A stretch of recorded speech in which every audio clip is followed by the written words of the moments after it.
without computers. I think about it. Yeah, he would have had it done by now, probably too. Well, I mean, they would just have to,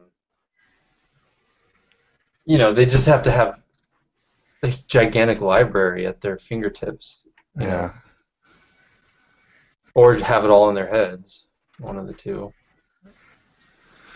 Index cards or some system.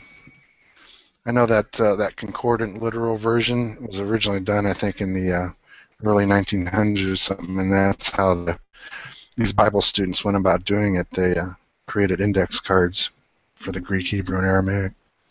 Oh, okay.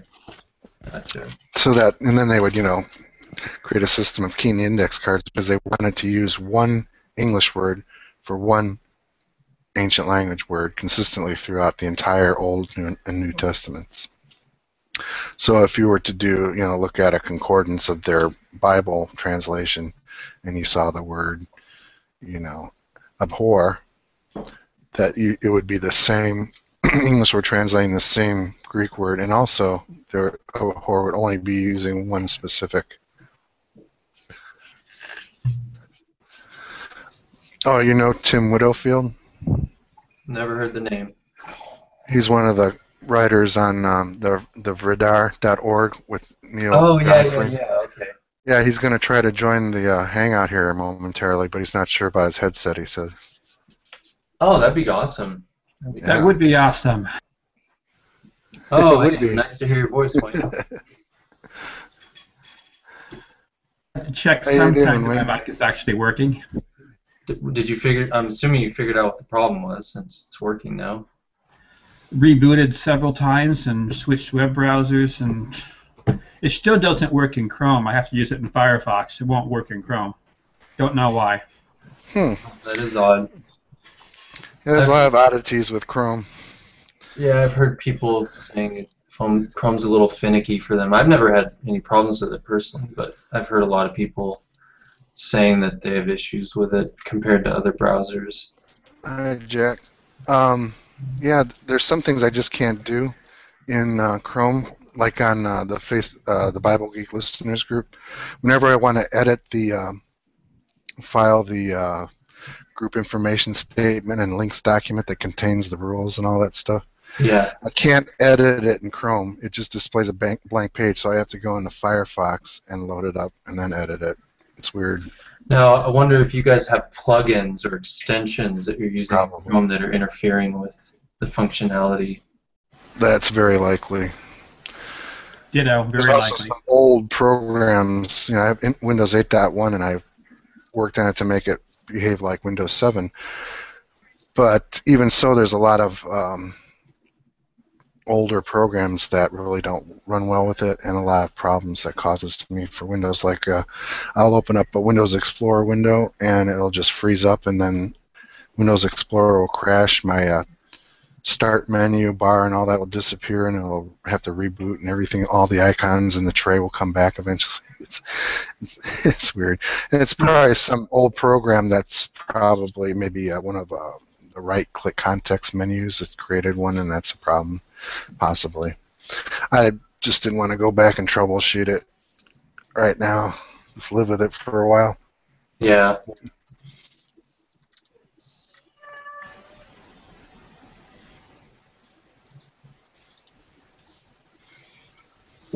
Well, did anyone have any Bible-related stuff on their mind lately that they wanted to talk about?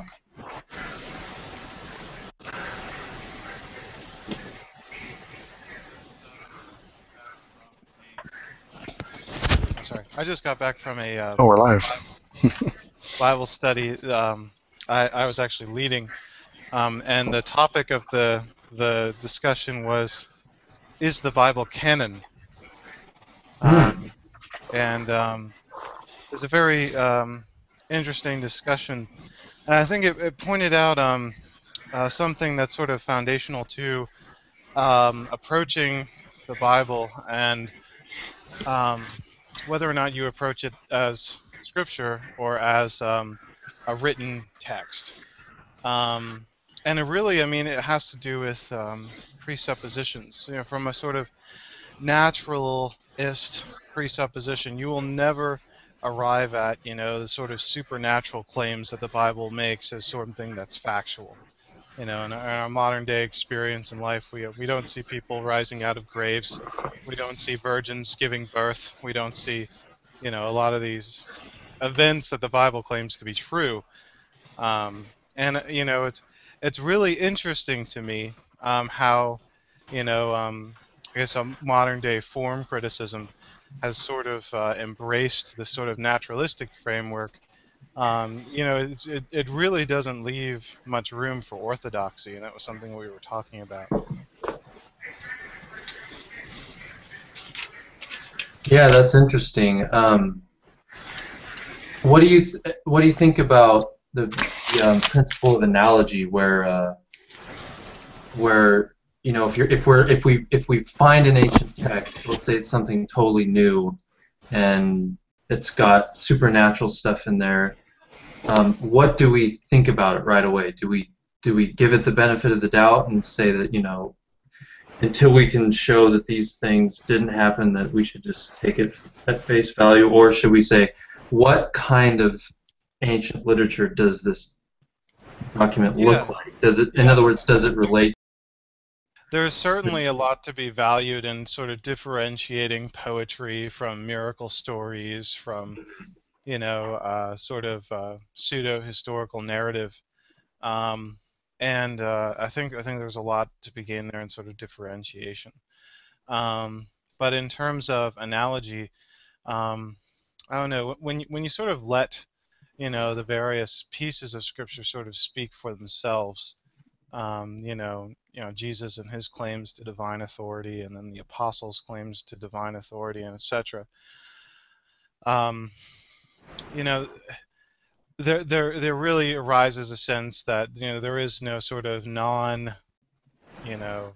there is no sort of analogy that can be drawn from any other sort of text. It sort of claims to be unique, and that it is God's singular revelation to man. It's claimed to be within the epistles as something breathed out by God. Not a text that God has breathed into, but a text that is literally breathed out. The expiration, if you will, of God, to use E.M. Young's terminology. Yeah, I'm not familiar enough with other ancient literature, but I'm assuming you're right. I don't think there's, at least to the same extent as in the Bible, claims or specific injunctions to authoritativeness. Yeah, there's this sort of I don't know if you want to call it a bridge that's sort of made in Jesus Christ as he is portrayed as sort of this logos, the Word of God made manifest, and I mean, there's a lot of stuff that goes into that, and I don't really want to get into all of that, but it's just interesting to me how intimate the relationship is, at least portrayed in the Bible, there is between God and His Word, and how Scripture is sort of used, and you take a sort of naturalistic framework, and there's some things that can be learned, definitely, at least from my point of view, but you take your presupposition of authority as being your sort of naturalistic criteria, you'll never be able to embrace any sort of supernatural events that are in the Bible. Yeah, I think that's fair. I mean, if you have a truly exclusive naturalistic bias, yeah, obviously no account of supernatural events will ever be convincing to you, no matter what.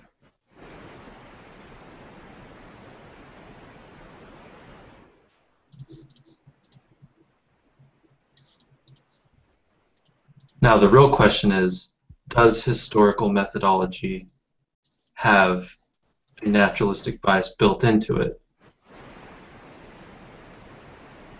Yeah, that's an interesting question. I mean, E.M. Young, guy that I was listening to sort of in preparation, he is a professor down at Westminster, and he really draws the line between a sort of naturalistic framework and he's basically like, you either take God as what he's at his word, and where he's in the Bible asserting that this is the word of God, or you assign some sort of framework in which you're judging the words of God and see if they're really accurate or not. It's sort of the differences between sort of saying, Paul, I really don't know what he was thinking when he wrote this. It seems a little bit erroneous to me. Perhaps he meant this. You wouldn't say that if you were coming to the text with sort of this idea of, this is something that's God breathed.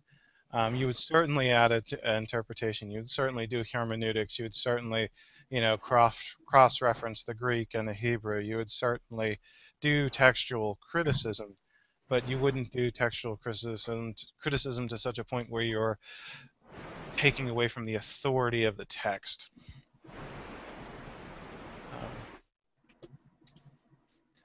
One of the things that I was sort of pointing out, the Orthodox claim for inerrancy doesn't really stem from your copy of the Bible. The copies of the Bible are seen as errant or do err. It's the autographa, the sort of the maintenance of that term. I guess the Evangelical Theological Society, ETS, has like a statement that's really similar to that. Sort of unifying statement for all of their debates about the Bible is, the Bible is the Word of God, and it is inerrant in the autographs, not in what we have in front of us. So I thought that was interesting. Yeah, as far as I've heard, yeah, that seems to be the standard approach. I haven't heard too many people arguing. Some, I guess, that the copies we have in our hands are inerrant. But the Catholics argued, and I think they still argue that I'm not sure though that the Latin Vulgate was the inerrant, that translation was the actual inerrant scripture. Yeah, Vatican And I think II. the Eastern Orthodox said that the Septuagint was also inerrant. Yeah, Vatican II is very different in its approach to Scripture. Mm-hmm. It's really sort of embraced, well, at the time, sort of Karl Barth and his neo-Orthodox circle. The neo-Orthodoxy and religious existentialism was really embraced in that sort of group. Yes, the Catholic guy was Paul Tillich, I want to say. Yeah. Yeah. Now you're saying that these scholars influenced the move to Vatican II? Is that what you're saying? Neo-Orthodoxy, yes. Yeah. Okay. Yeah. So they no longer hold strictly to the Vulgate as being the inerrant, inspired. Yeah. Okay. Yeah. Catholicism tradition is a much bigger canon law, as they say, is a much more important thing. Yeah. They don't have a doctrine of sola scriptura in the Catholic faith. Whereas we Reformed people like to say Romanism. Yeah,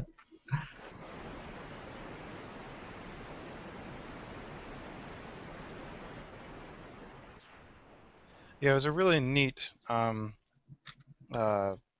group tonight. We were talking about sort of the necessity of creeds, and we were looking at not only the Westminster Confession as what it had to say of Holy Scripture, but also the Heidelberg Catechism. And it's amazing to me because the Heidelberg Catechism, question 1, is really a statement that sort of defines Protestantism apart from any other denomination or belief system concerning, what the Bible says about man and salvation.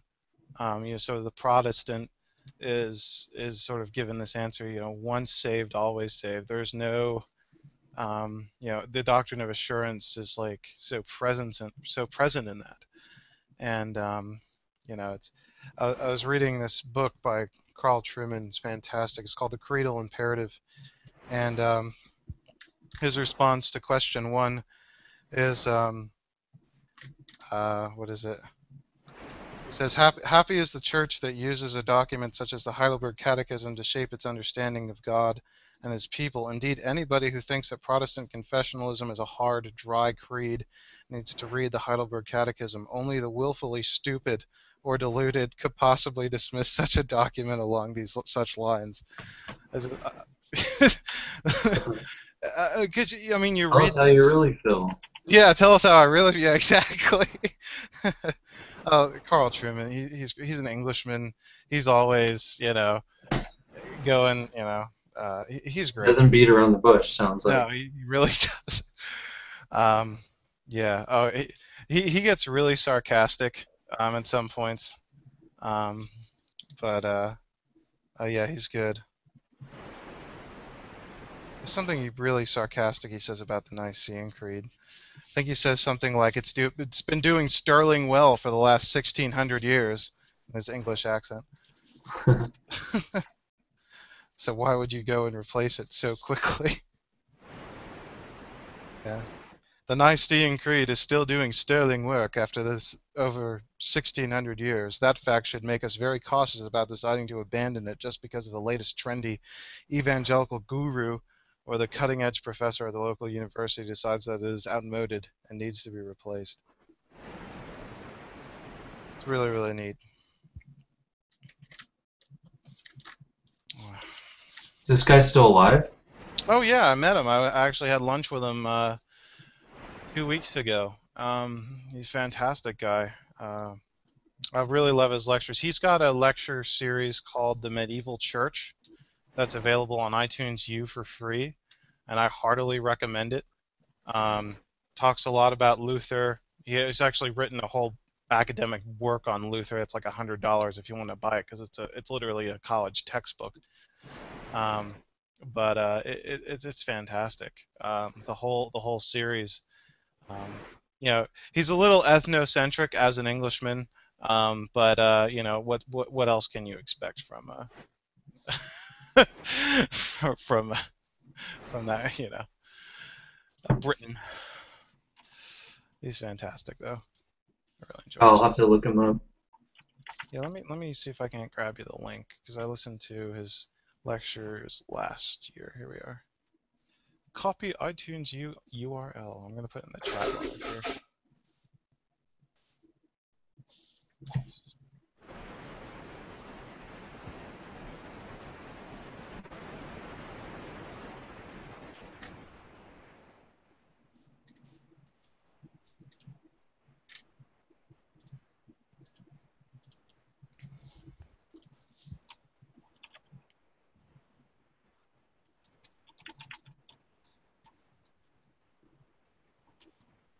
Ruben, I think your names and avatar are confusing some people. Yeah, who is Ruben right now? I mean, I changed my Bible picture. Geek. Oh, okay. So I'm all things to all people.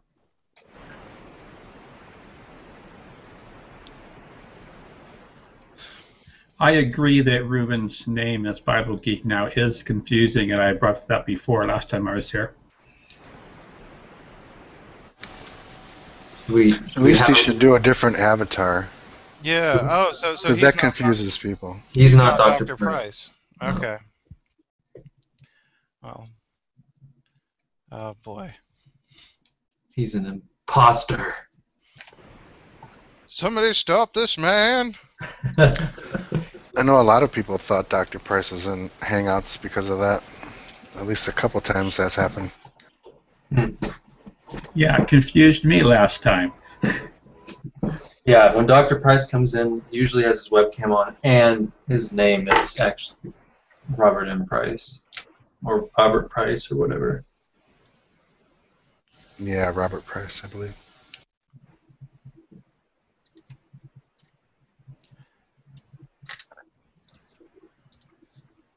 I don't know, Jack. I'm thinking about this. I've read a lot of mythology. fabric stories often represented as true. I think that a lot of times in the sort of day-to-day of life in sort of Hellenistic culture, a lot of these stories were invoked as true and represented as true in terms of their themes. When I read, sort of the Greek philosophers, etc., I get more of a sense that there were more like guiding stories about certain truths in reality that people should sort of adhere to. And I know that there were temples with actual devotees and actual, worship going on and things like that. But I don't know. There is this sort of mystical quality, and I certainly believe that some of those stories were true, or seen as true in some circles. But I don't think it's universal. And I took an ancient history of the ancient world course in college recently, and that was sort of the consensus that my professor had given us about how to regard sort of Hellenistic worshipful stories and how they can sort of impact common life.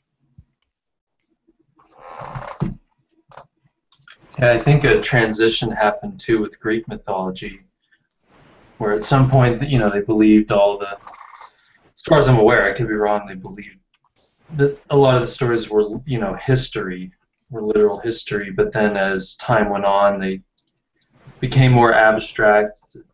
Yeah, I mean, there's a became lot of more debate. like guiding stories, and then eventually they just became literary creations, and people would even expand on them. Well, today, we have the movies. We have these movies based off of Roman and Greek mythology. Oh, yeah, absolutely.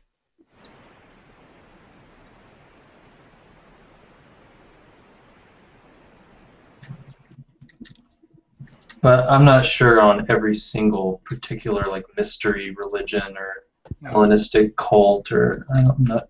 Especially the mystery cults. I mean, you're shooting for I don't even know. It's a roulette the way that's concerned in terms of what they held as true and what they because they were mystery cults. They're very mysterious. We don't know much about them. Oh.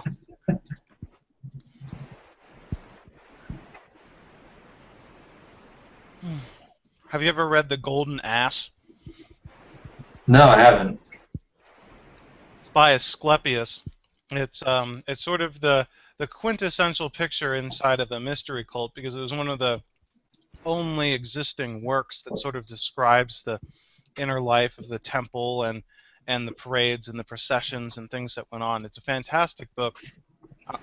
Not by modern standards. I mean, it's a mythology. It's written forever ago, but there's a lot that can be learned there about mystery cults, and that was sort of our template when we were doing the class.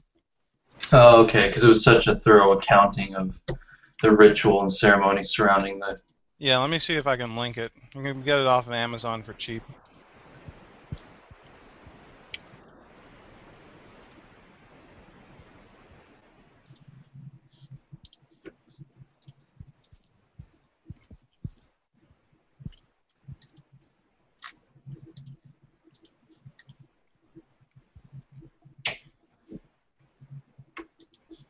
Oh, it's also spelled Apuleius.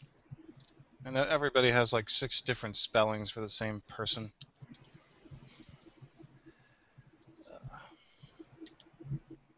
Nobody actually knows what their name was anyway.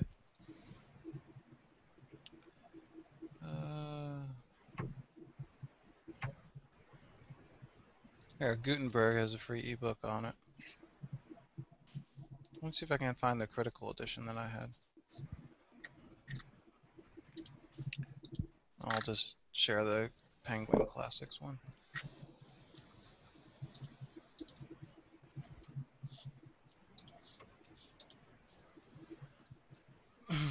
Oh, yeah, that's not too bad. Less than $10. Yeah. You read it, be impressed by this wonderful play. I'm sure you could put yourself back in the time, sitting in the amphitheater.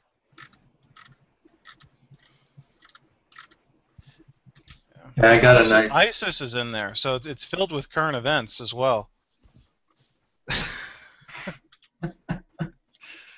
But is ISIL in there? Oh, no, not Damn. relevant to the 21st century. It's amazing how it can still speak to us.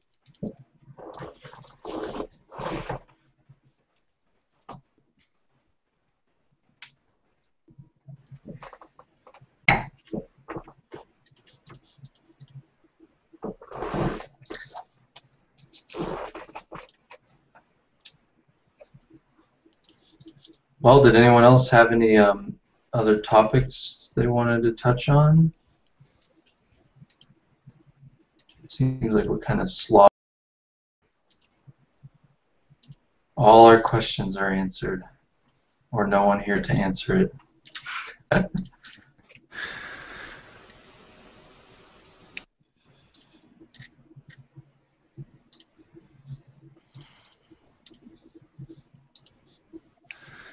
I don't know, my mind's just sort of swimming from tonight, so...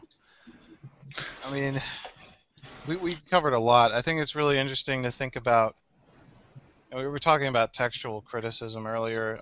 One of the analogies that I used was,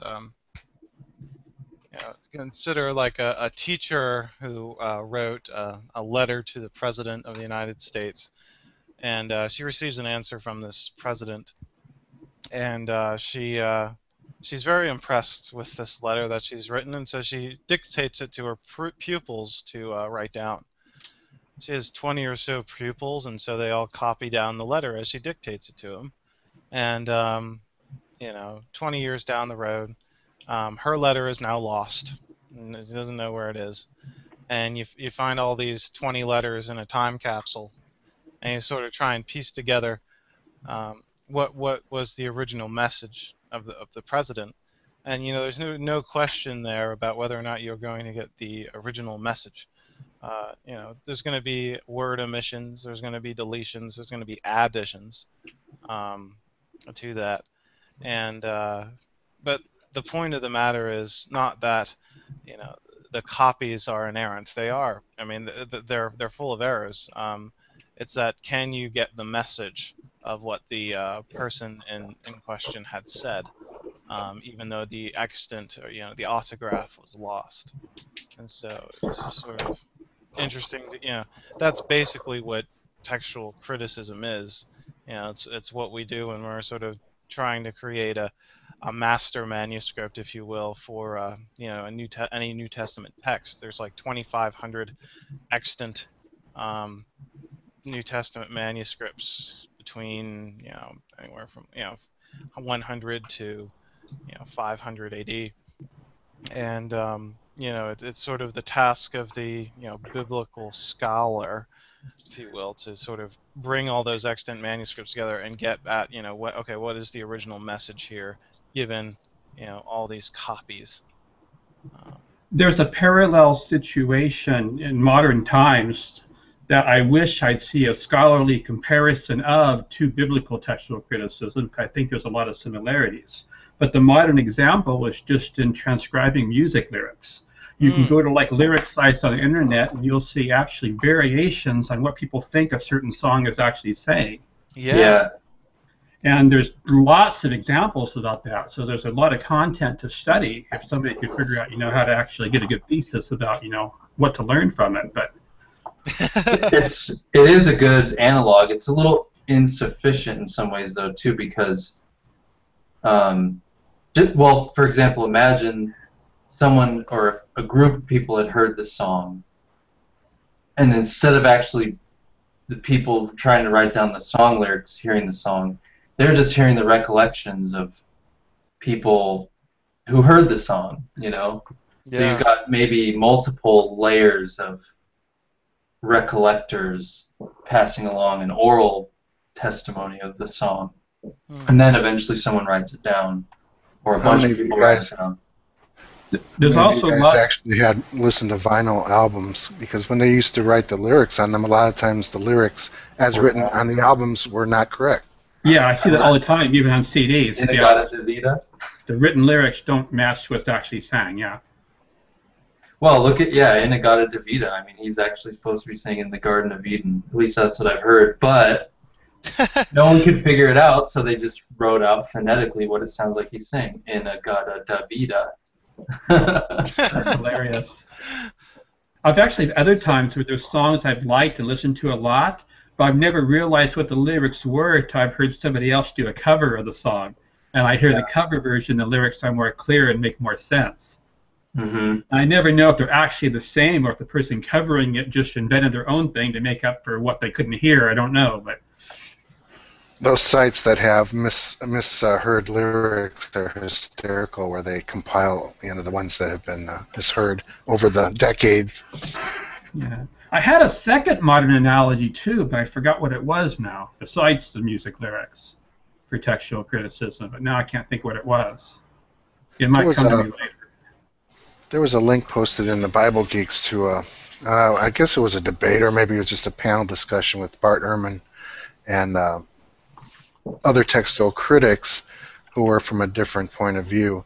And basically the discussion hinged on that issue of, can you actually reconstruct the exact autographs by using textual critical methodology? And Bart Ehrman took the position that you can't, that there's a fundamental disconnect that you can never breach between the copies and the originals. Well, our copies don't go back old enough. I mean, most of our copies are 3rd and 4th century at the earliest, and a lot of the changes to the text are early 3rd century, mid to late 2nd century. So there's so many changes in that time that trying to get back to the autographs is a ridiculous concept, actually. I don't know if it's even possible necessarily, because, I mean, unless you have the autograph, there's no really, I mean, you can get back to and possibly an earliest available form. Yeah, that's the best we do. You can't really say that it, I'm not saying that the autograph was something completely different than what we have. It's probably pretty close. But I mean, that's the problem. I mean, we kind of have an impenetrable wall between us and the autographs. Well, we have hard evidence of editing in the 2nd century. A lot of people overlook this and ignore this, but the fact is, we can do a fairly decent reconstruction of Marcion's canon, the Apostolicon and his gospel. From quotes? Yeah, from quotes from Tertullian and others. Just like Dr. Price did in the Pre-Nicene New Testament. There's a new version of that in English by John Broom.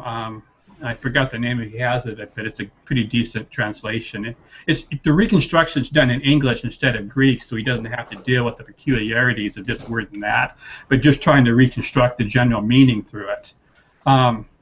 But if you compare what the reconstruction, even Harnack's ancient reconstruction of Marcion's text, to the canonical texts, and Paul Louis Cauchot did this back, I forget what year, about 100 years ago.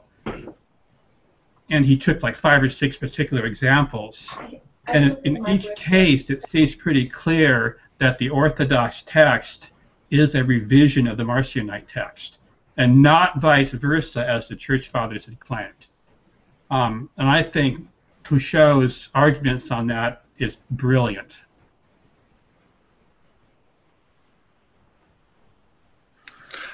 There's a book by Cauchot that's not been made available digitally, but I've heard that it was in one of the seminary libraries near here. It might have been at Bart Ehrman's alma mater in Wheaton, Illinois. And I was thinking of driving out there and scanning the darn thing. But the Marcionite text is about 1/3 shorter than the Orthodox text, or the Orthodox text is 1/3 longer. He just had Luke significant difference in some of the epistles, right? I didn't hear your question. He just had Luke, his version of Luke, and some of the epistles, right? He had 10 epistles of Paul. His Ephesians was titled Laodiceans, and he didn't have the pastorals, which scholars had already thought were later forgeries anyway. So the fact that they're not in Marcion just kind of confirms that. Whether his gospel seems similar to Luke, but it's kind of between Mark and Luke in a way. It's kind of hard to classify. I think all the canonical gospels have been changed subsequently to that, so it's kind of hard to compare when there's so many layers to them. Or the theory that his version of the gospel is like an Lucas and not actually an edited down version, but rather the canonical Luke was a built up version. I think that's what you mentioned earlier, Wayne. Yeah, that's pretty. Couchot's analysis deals with the Pauline epistles, but with Luke the same thing happens. Yeah, with Luke and Marcion's gospel, there's a few passages it's pretty clear that Luke's an expansion of Marcion's text, but the problem with that is his gospel is hard to reconstruct. The epistles are actually easier to reconstruct. We got better quotations of them. The Marcionite gospel is the more difficult for reconstruction. So that makes a lot of this too hypothetical. Wayne, do you have the Dr. Price's Pre-Nicene New Testament? I do. I haven't read enough of it as I wish I had, but I have it. Maybe take a peek at the reconstruction of Marcion's gospel there. Just well, I actually brought this up with Price before on the show. He does not try to remove the interpolations from it. At least not based on what should have been on Marcion. So he just basically uses the canonical text and italicizes some things, but he doesn't actually use the old reconstruction as a basis. He doesn't use Harnack's. No, he does use a scaled-down version of. There's whole sections missing. Maybe you're thinking of the Gospel of Hebrews. That's just based on other arguments for interpolation, not based actually on the documentary evidence for what was actually in Marcion's text. It's just, scholars think this passage is an interpolation, and here's why. Just because of context and wording.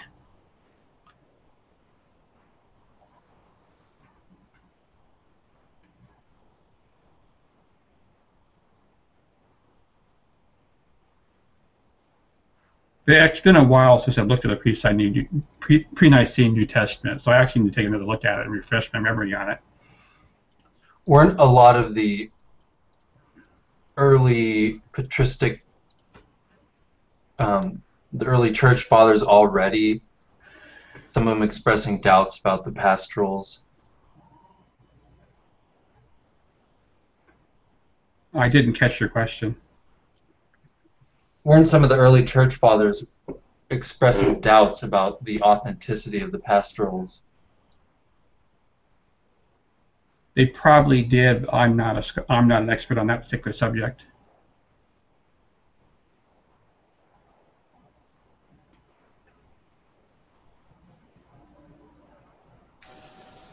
On an introduction to the Gospel of Marcion, Dr. Price says, I use as a basis for my version a text featured on D.J. Mahar's website for the Center for Marcionite Research. It provides a text of the, quote, Gospel of the Lord, unquote, as compiled by James Hamlin Hill in 1891 based on the 1823 reconstruction by August Hahn and further revised with references to Theodor Zahn's 1891 work, something in German. The trick is to comb the writings of Tertullian and other ancient writers who comment on the so-called omissions from Luke in Mark's Gospel to see what was in Catholic Luke that Marcion lacked and what Marcion may have had that does not occur in Catholic Luke. Anyway, he goes on to further, illuminate it, but he's definitely... That's great, though. I hadn't gotten far enough reading the Pre-Nicene New Testament to realize that. Well, my analysis is basically from the Pauline epistles, Price's version of them, where he wasn't using the Apostolicon, he was using the canonical texts.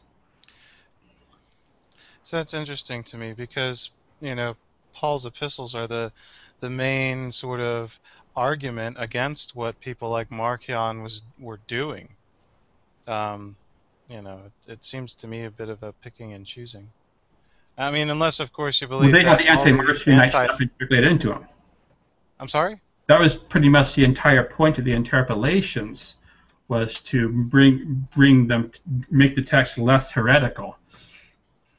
Well, yeah, I mean, the letters are constantly, trying to point out what apostolic doctrine is and trying to juxtapose it over and against various people who are labeled as false teachers. And Marcion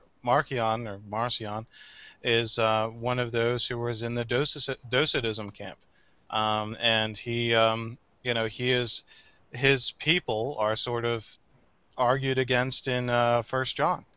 So, you know, just because we have extant material in which, you know, the Gospels are sort of being used, I mean, in ways that are sort of counter-orthodoxy, doesn't mean that orthodoxy is present.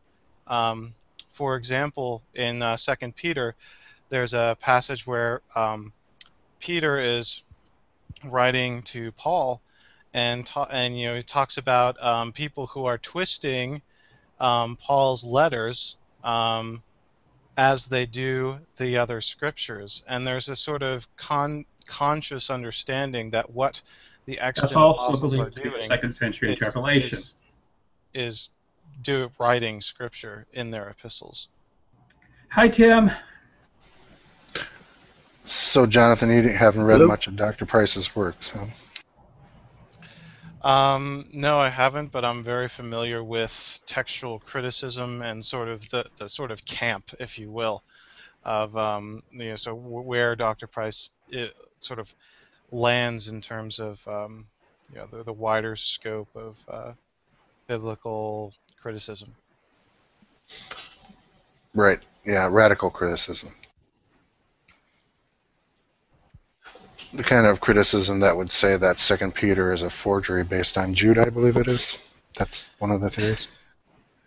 Yeah, there's a lot there, you know, and it's there's a you know, a sort of different presupposition that's sort of being imposed on Scripture when you study it in such a way. I mean, Well, that's I've what this read, group is about, basically. I know, and I've read and I've interacted with, you know, sort of the stuff that Bart Ehrman and Fredrickson have sort of written in terms of, you know, the historical Jesus and things like that, and you know, I think I've well articulated my position in those sort of papers and things like that. So, you know, I just like, you know, sort of be a voice or orthodoxy in a world that doesn't seem to ascribe to orthodoxy. It's got to be somebody. Well, not necessarily, because there are many venues on the internet for where that kind of debate takes place. And there are also venues that are specifically geared to a certain range of thought where we take certain things for granted and discuss differences in debates within that framework. For instance, taking higher criticism as a given rather than a question of debate.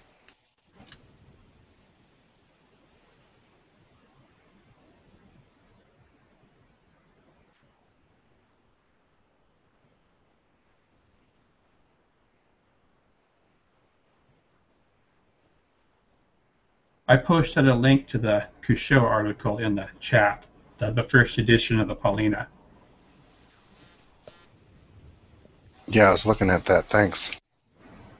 I'm looking up too. Jerome said, I'm looking up the stuff on the pastorals. Jerome, Basilides rejected the mutation. I'm talking about the pastorals, by the way.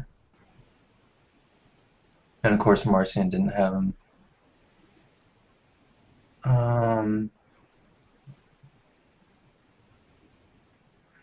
And Tertullian apparently expressed confusion as to why the epistles weren't included in Marcion's canon.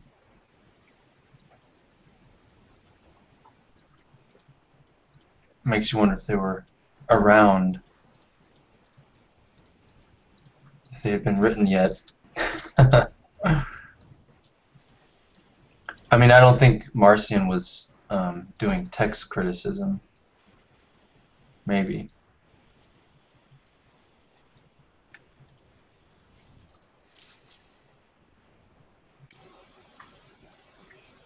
I'm going to have to make a note of this and come back to read this later. Yeah, I favorited it too. Thank you, Wayne, by the way. You're welcome.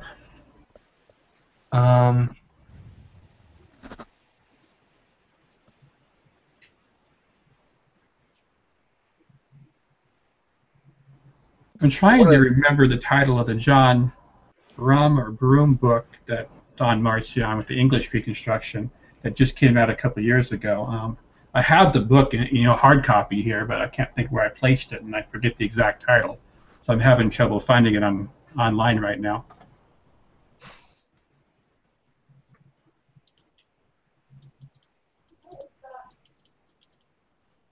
Looks like Origen rejected, well, Pauline authorship anyway, of Hebrews.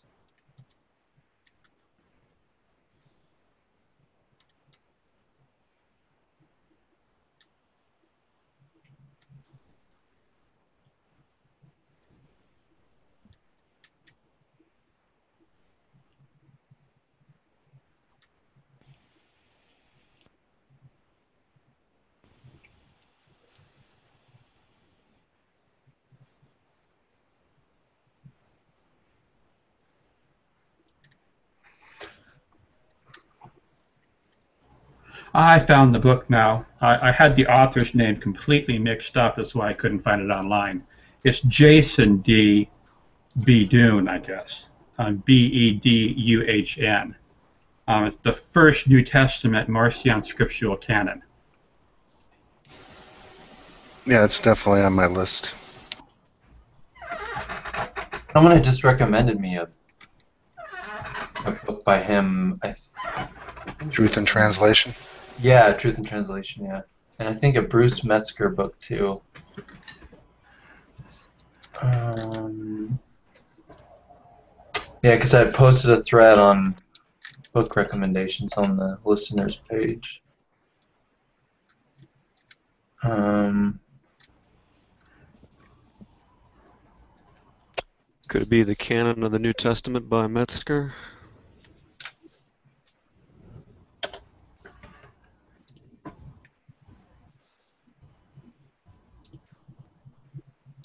I'm looking. Oh, maybe not. I was thinking of a different one, sorry.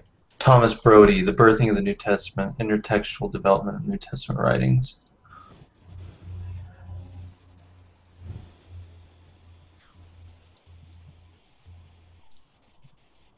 Tim is saying he's having trouble with his microphone. He can hear us, but he can't speak to us. You can't hear me then? Oh, now I can hear you.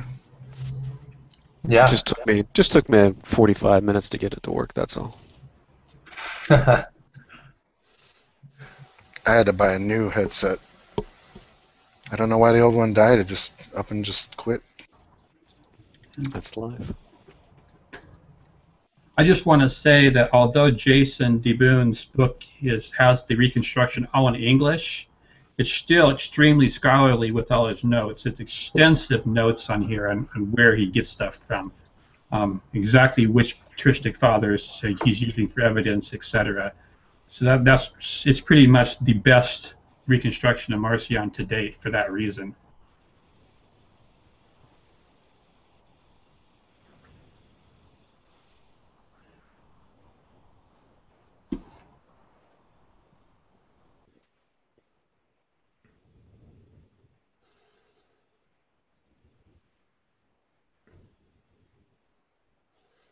I guess an apologist reason why Marcion wouldn't like the pastorals is that he uses the author claiming to be Paul has references to church structure that he might not like, bishops and deacons and.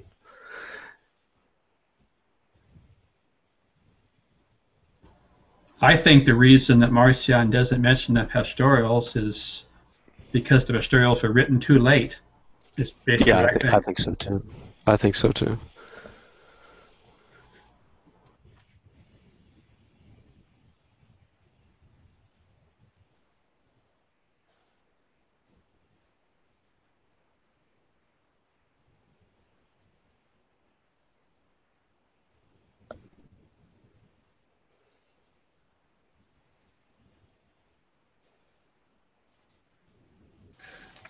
You guys notice anything on that screenshot? This guy right here? John Felix. Yeah, that version of Truth and Translation about the Old Testament is universally reviled, I must say.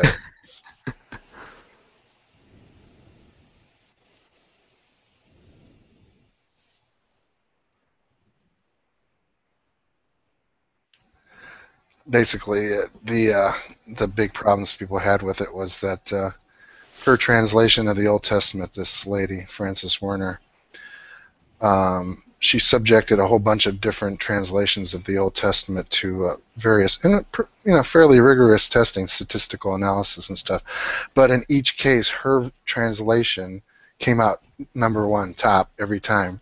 So everybody just treated it like one big commercial for her own translation of the Old Testament.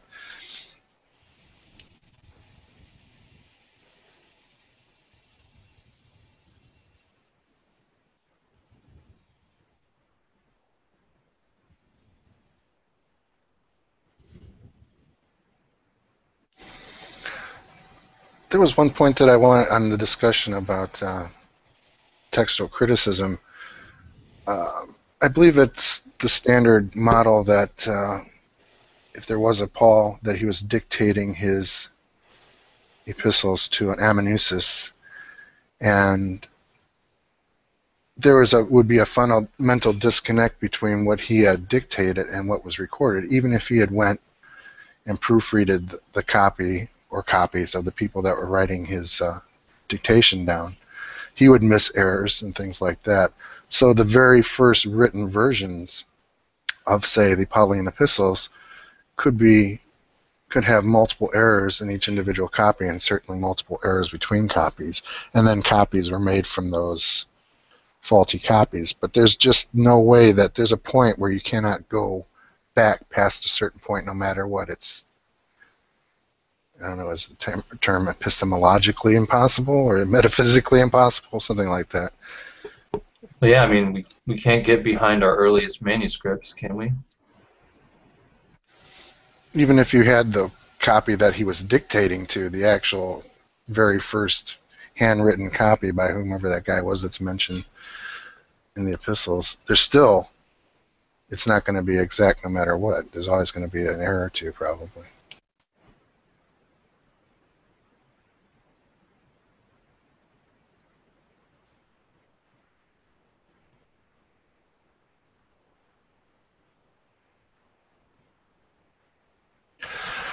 Then there's the King James onlyists who basically consider the King James to be divinely inspired, that the copies we have of it was faxed or emailed directly to the translating committee.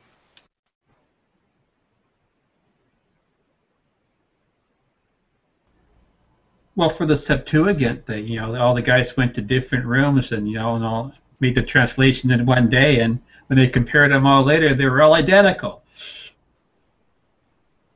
supposedly. I somehow think that's apocryphal. Yeah, I'm pretty sure it is Wild too. guess. But it's just part of our traditions about the text.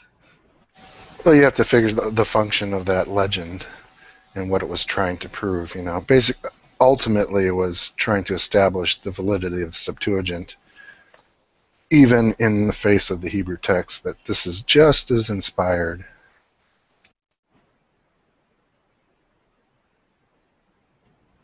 That's one of my goals once I get better at Greek, but I'm learning Greek at such a slow pace. I don't know if it ever actually happened, but one of my goals is to actually read the Septuagint in Greek from beginning to end, including the Apocrypha. But so far, I've only gotten through a few chapters of Genesis and using the Brenton's literal English translation as a comparison when I get stuck, so I'm just kind of struggling through it. But Genesis is nice for learning Greek because it has so many repeated words in it, though, in the Septuagint there. So there's not a large vocabulary in Genesis. So this makes it really nice for beginners to try to read through.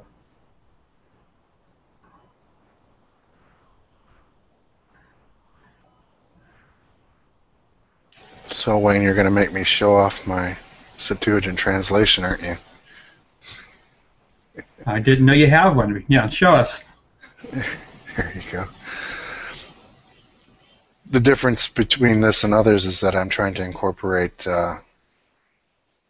documentary hypothesis sources into it, so it's color-coded, and copious footnotes. So purple is priestly, I believe. It's been a while since I've worked on this. Red would be Eisfeldt's lay source, blue would be the standard Yahweh source. I think green is the Elohist source, and later on, Deuteronomy is something else, some other color. So that brings up an interesting question. Usually the documenting hypothesis is applied using the Hebrew text. If you're trying to apply it using the Septuagint text, do you run into any situations where you'd actually reconsider making a different decision than the scholars make who look at the Hebrew text? Well, I didn't want to do that. I mean, is there any place where you think the Septuagint might lead to a different conclusion, though, even if you ultimately don't want to take that route? Is there any place textually where you actually think this is interesting that it seems to be different? Yeah, there are a few places, but what I wanted to do was create a scholarly tool, so I didn't want to make any judgments. So if you look at the screen, there's sections there in black. Now, even though that particular, I think, let's say 11D, and it says that of this one alone, the Septuagint apparently adds, so it's not in the Masoretic text. I didn't want to make a conclusion and say that was also the lay source, the lay Yahweh source. So I left it black for scholars to at least consider different alternatives. You know, because this could be interpolated from a different source altogether. So I didn't want to make those decisions. I just wanted to just make notes of them wherever they occurred. But I was talking to Doug a few Hangouts ago, and it's my conclusion after doing this and looking at it so atomistically is that most of the differences are stylistic, and it's very hard to determine that anything was from a different vorlage, a different Hebrew vorlage underlying the Septuagint. Most of the time it's spot on, and a lot of things are expansions, clarifications, just turns of phrases that could be just translator style, that kind of stuff. So it's just a very interesting problem, but interesting to see it actually on screen and looking at it like that. How far through it did you get? I mean, just Genesis? You did the entire Torah, or how far? I'm going to do through Joshua, the Hexateuch, but I've only gotten through chapter 27 or 8 of Genesis, so I'm still working on it. It's still pretty good. That's Forlaga, by the way. I was having trouble understanding what you were saying. Thank you very much. Das ist ein Vorlage. It's like the Didash, right? You're pronouncing it like it looks. I heard somebody, I won't say who it was, called it the Pentateuch, and I was, you sort of lose confidence when they say things like that. Yeah, I think Dr. Price went on about something Elaine Pagels, I think, said once in a thing where she said Alfred Lousy. Yeah. And he just, or was it Loisy? Loisy or Lousy. That's one thing I would probably get right, because I had like 29 years of French before I even got out of grade school. So. Is this the Tim from Bridar? Vridar, yeah. Bridar. There you go. I never knew how to say that either. Is it White Field? Yeah.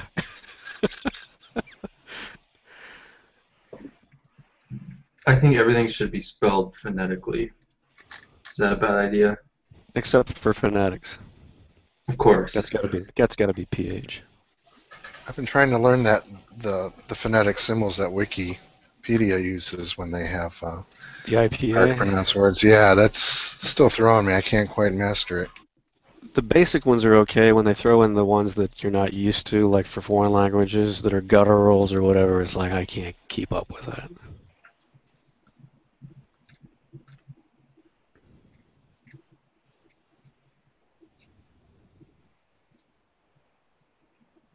So I think there are places, like in the flood story, some other places in Genesis, where you can tell that it's possible that the Septuagint translators had a different Vorlage, as you were saying, that was not the same as the Masoretic and not the same as the Dead Sea Scrolls, which is interesting.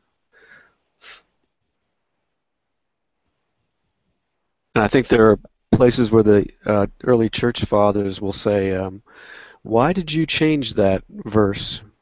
And you're thinking, now, did the patristic writers change it, or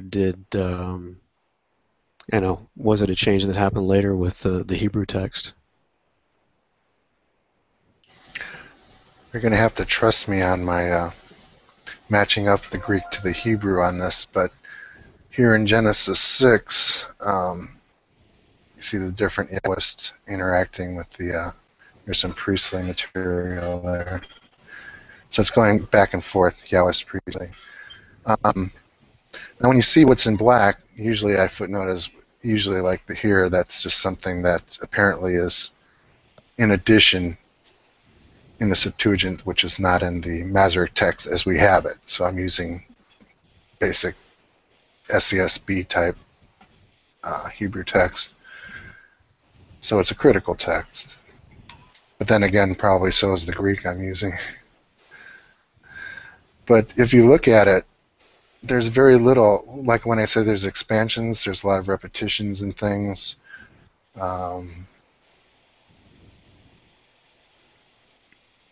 Yeah. This is just added in. Yeah, there are some differences, and there's whole sentences. I mean, this is probably a section that has a lot more than other places, where there's just added verses or sections. I know that some books are more different than others. Like I believe Jeremiah was very much expanded after the Septuagint was translated.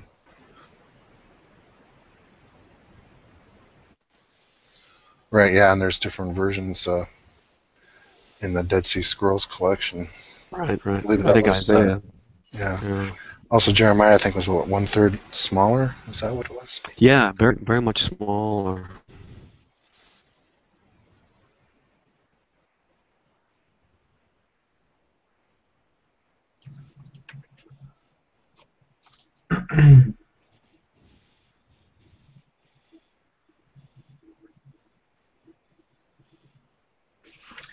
I'm started reading Myth of Innocence by Burton Mack, and I noticed a footnote in the introduction where he's talking about Brandon's book, Jesus and the Zealots, and he's saying a different scholar, Richard Horsley, has shown that the very notion of zealots as a typical phenomenon rests upon a mistaken reading of Josephus.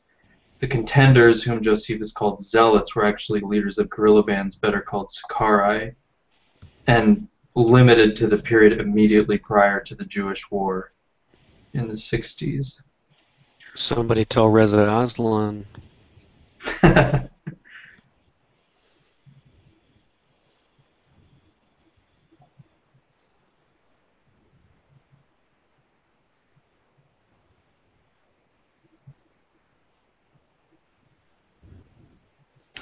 Interesting.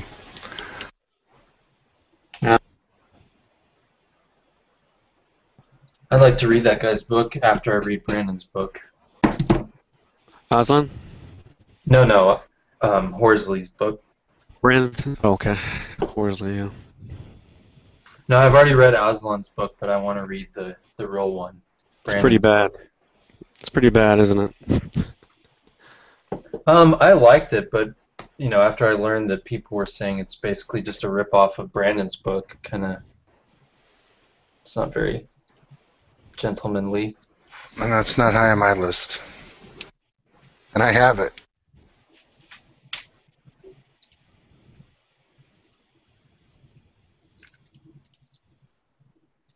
Tim, what do you think of the, not necessarily how Aslan puts it, but in general, the zealot historical Jesus? Yeah, I do think it's anachronistic and selective, but that, he's not alone in being selective about what he decides is plausible and not plausible. I mean, there are things there that make you think, well, What is something going here? Yeah, I mean, I'm sure you've read the Slavonic Josephus and the extended passage that where there seems to have been a war on the Mount of Olives, and you're thinking, who is this helping? You know, who would insert this? Who would interpolate this, and for what purpose? So yeah, I think I'm not sure what's behind that, but it's pretty hard to swallow. I have to step out for a minute. I have to say goodnight to my kids. I'll be back in a minute. I actually haven't read that. I barely read anything. I'm just getting my feet wet into this whole world of critical biblical scholarship. Mm. So I'm woefully underread at this point. Sometimes I think the more you read, the less you trust. So, yeah. Yep. You know, when I started in, I understood it from the perspective that the typical apocalyptic prophet theory, Schweitzer model, kind of. Schweitzer model, yeah, taken up by any number of people, and but then when you start looking at all the different possibilities, it's like there seems to be something wrong with basic data if you can come up with this many possible Jesuses, and they're all plausible. Yeah. There's something basically wrong with the data. Yeah, I agree.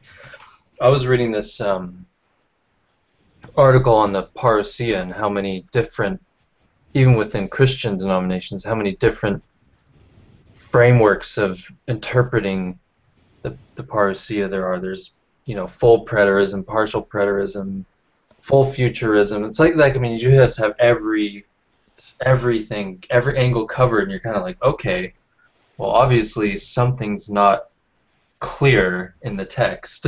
And even if you would say, well, that's a later expansion on Christianity, because you know, there's enough time to think about it, there's enough time to debate it. Even basic things like soteriology, you would think that that's the basis of the religion. You know, what does the crucifixion signify? Mm-hmm. What was the death about? You know, why did he die? What does resurrection mean? And there are so many different interpretations, even early on, and maybe especially early on. You know, it seems that the farther back you go, the more people had different ideas about what it meant. So there wasn't necessarily unity as far as it was like a propitiation of sin or an atoning sacrifice. Yeah, is it a substitution, or is it the payment of a debt, like a ransom? Trying to think of some others, but you know, for any writer that you would read, it could mean something different. Yeah. Was he the ultimate martyr that you were supposed to follow? Are you talking about scholarly writings or the? Yeah, or even I'm talking about even early on with patristic writers or early writers who, within a few decades, were considered heretics because they weren't right about what they said. Yeah. Or, you know, even you can understand the Trinity because that's a later concept. But when you talk about what does salvation mean and where does it come from, that it was not clear even at the earliest times. It's just an odd thing. Now, I guess you could say, well, that's because if you take the historical Jesus and he's really an apocalyptic prophet, then you're trying to make sense of the crucifixion. You're trying to understand why did he die? What does it mean?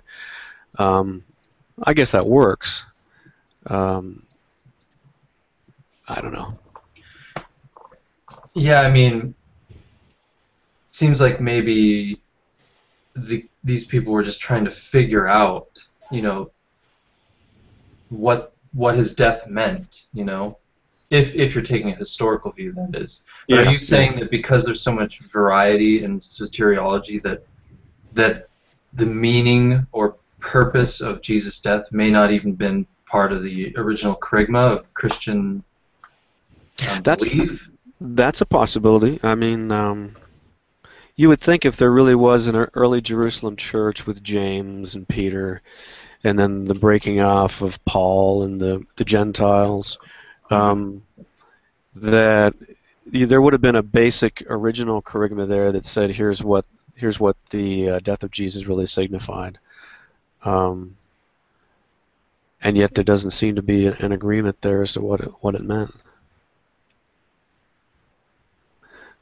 I mean, you have Paul saying that his death signifies, or his resurrection signifies the first fruits of the resurrection for everybody. Yeah. And that the Gentiles are saved through his, we can receive eternal life through his death.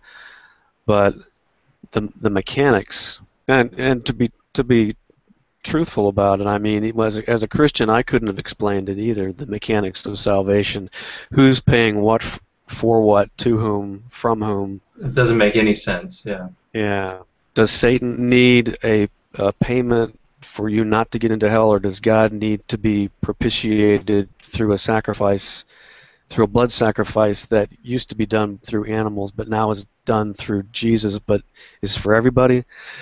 Or, I don't know, there's the odd soteriology in Hebrews where he's like Jesus is actually the ultimate high priest, but he's not just the high priest, he's the sacrifice that is the atoning.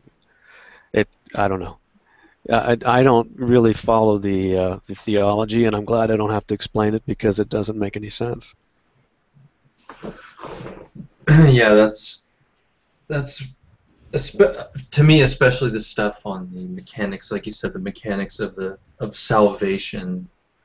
I've heard like a dozen different explanations of how it's supposed to work, and none of it makes any sense at all to me. No.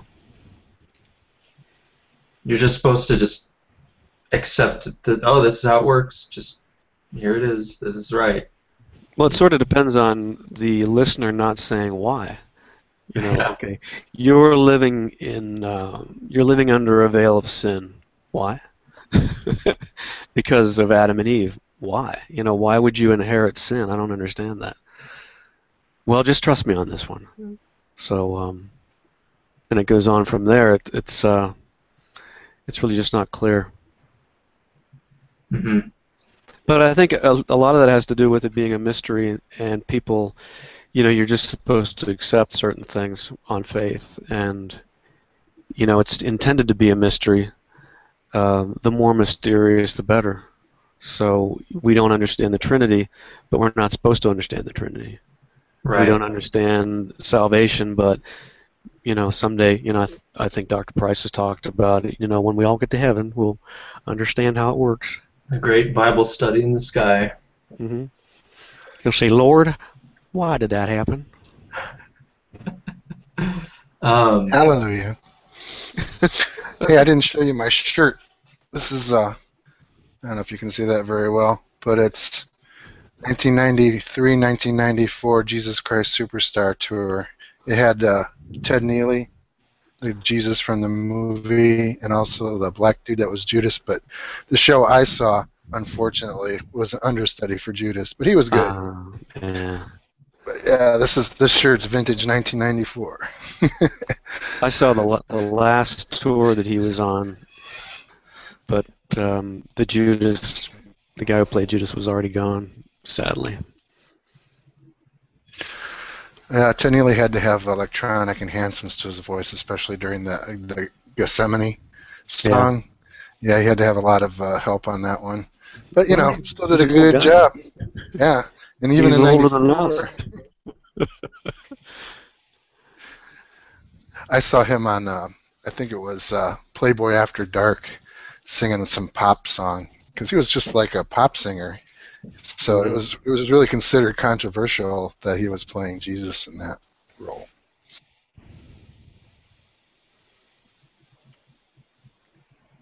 Now, what's your particular brand of mythicism, Tim? I'm not a mythicist. I'm just an agnostic. I don't think there's enough. I don't think there's enough information or data to make a model that makes any sense in either direction. And I'd be lying if I told you I thought there was.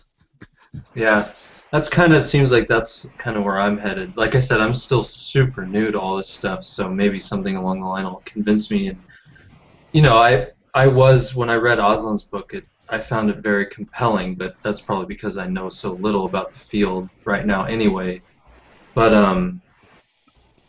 I definitely want to read Horsley's book to get a kind of an opposing view on why that maybe doesn't quite work out, Yeah, it seems like we're just so cut off from this time period that, and the sources aren't reliable, and they don't speak with a single voice. It's kind of like, is the quest a pointless quest? That's kind of the feeling I'm starting to get the more I read. Well, I don't know if it's pointless. It's still very interesting. But to your point about not knowing stuff, I mean, yeah, Josephus is really unreliable and irritating. But then when he's gone, you're like, hey, he was the last guy who was saying something, and now we have that gap between him and 130, and it's like, jeez, it's just like a black hole. There's no, we don't have any idea what happened. Yeah, I think I call him a lying sack. I have a question for Tim. You've read Doherty's book, I assume. I'm just curious what your main reservations about it would be, or what points Doherty makes you'd have the most criticism of. I think it's good, a lot of what he has to say, and I support the research into it, but there's a basic problem with all of it, and that ultimately it's a circular argument no matter where you are, and the biggest thing we have is to see if whatever theory you have can hold together, and so it's coherence, it's plausibility, but then at the end of the day, there's really just not a whole lot of data there. I mean, I like the idea of what he's saying about, the crucifixion happened in a different plane of existence. In fact, it has that, when you read Hebrews again after you've read Doherty, you think, this is kind of like that. There's this image, or there's a different plane of existence where things are happening, that, the heavenly realm versus the earthly realm. But like I said, that was it Felix who said, "I am almost persuaded, but not quite"?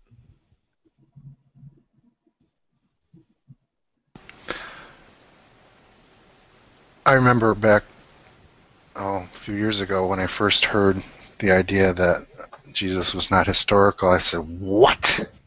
What's that?" Yeah, it's shocking to people who aren't in this world of biblical scholarship.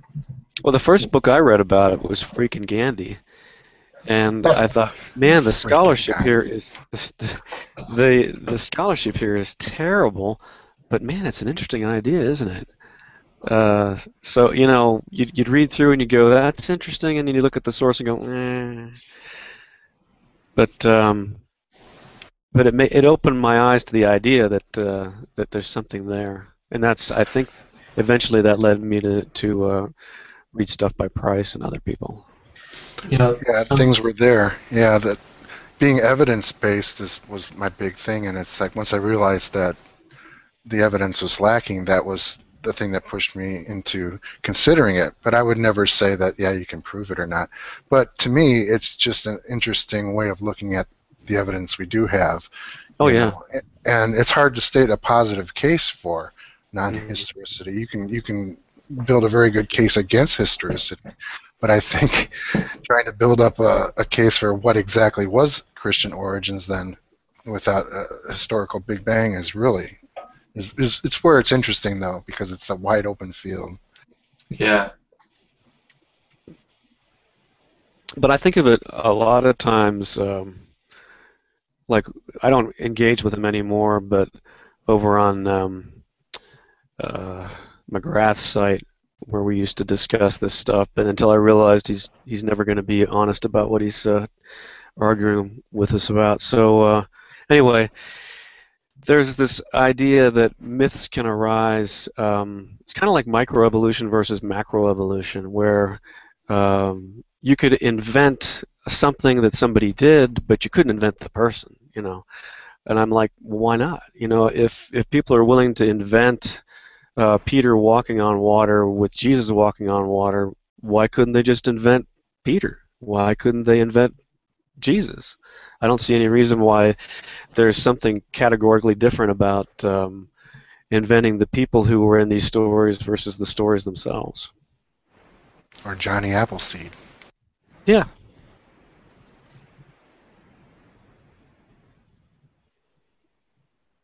Paul Bunyan. On another note, does anybody have any comments on Richard Carrier's argument that Philo mentions Jesus by name? I think based on a passage from Zechariah, if I remember what Richard was saying. I never heard that. Me either. Is that from his new book? Yes, it is in his new book, which I haven't gotten to that part yet, but I know it's there because I've listened to videos by Carrier that he mentions it being in his book. Oh, okay. Well, that's why I like Neil Godfrey's site, is because he goes through books that I never actually have to read then. He goes through that thoroughly. Fascinating. It's well worth reading, and I need to get. That's one of the highest on my priority list to get through right now. But What is? Richard Carrier's on historical Jesus. Oh yeah, yeah. I almost picked that one up next. I finished the one I was working on, and it was kind of a toss-up between that and A Myth of Innocence, and I picked A Myth of Innocence first. So maybe I'll read that one next. What makes it so valuable is there's just so much supplementary discussion in it. Even if you don't agree with his thesis at all, there's just so many side things to learn all through the book. Yeah, I read that somewhere else too. Someone had been praising just the sheer amount of material, interesting material you're going to get out of the book.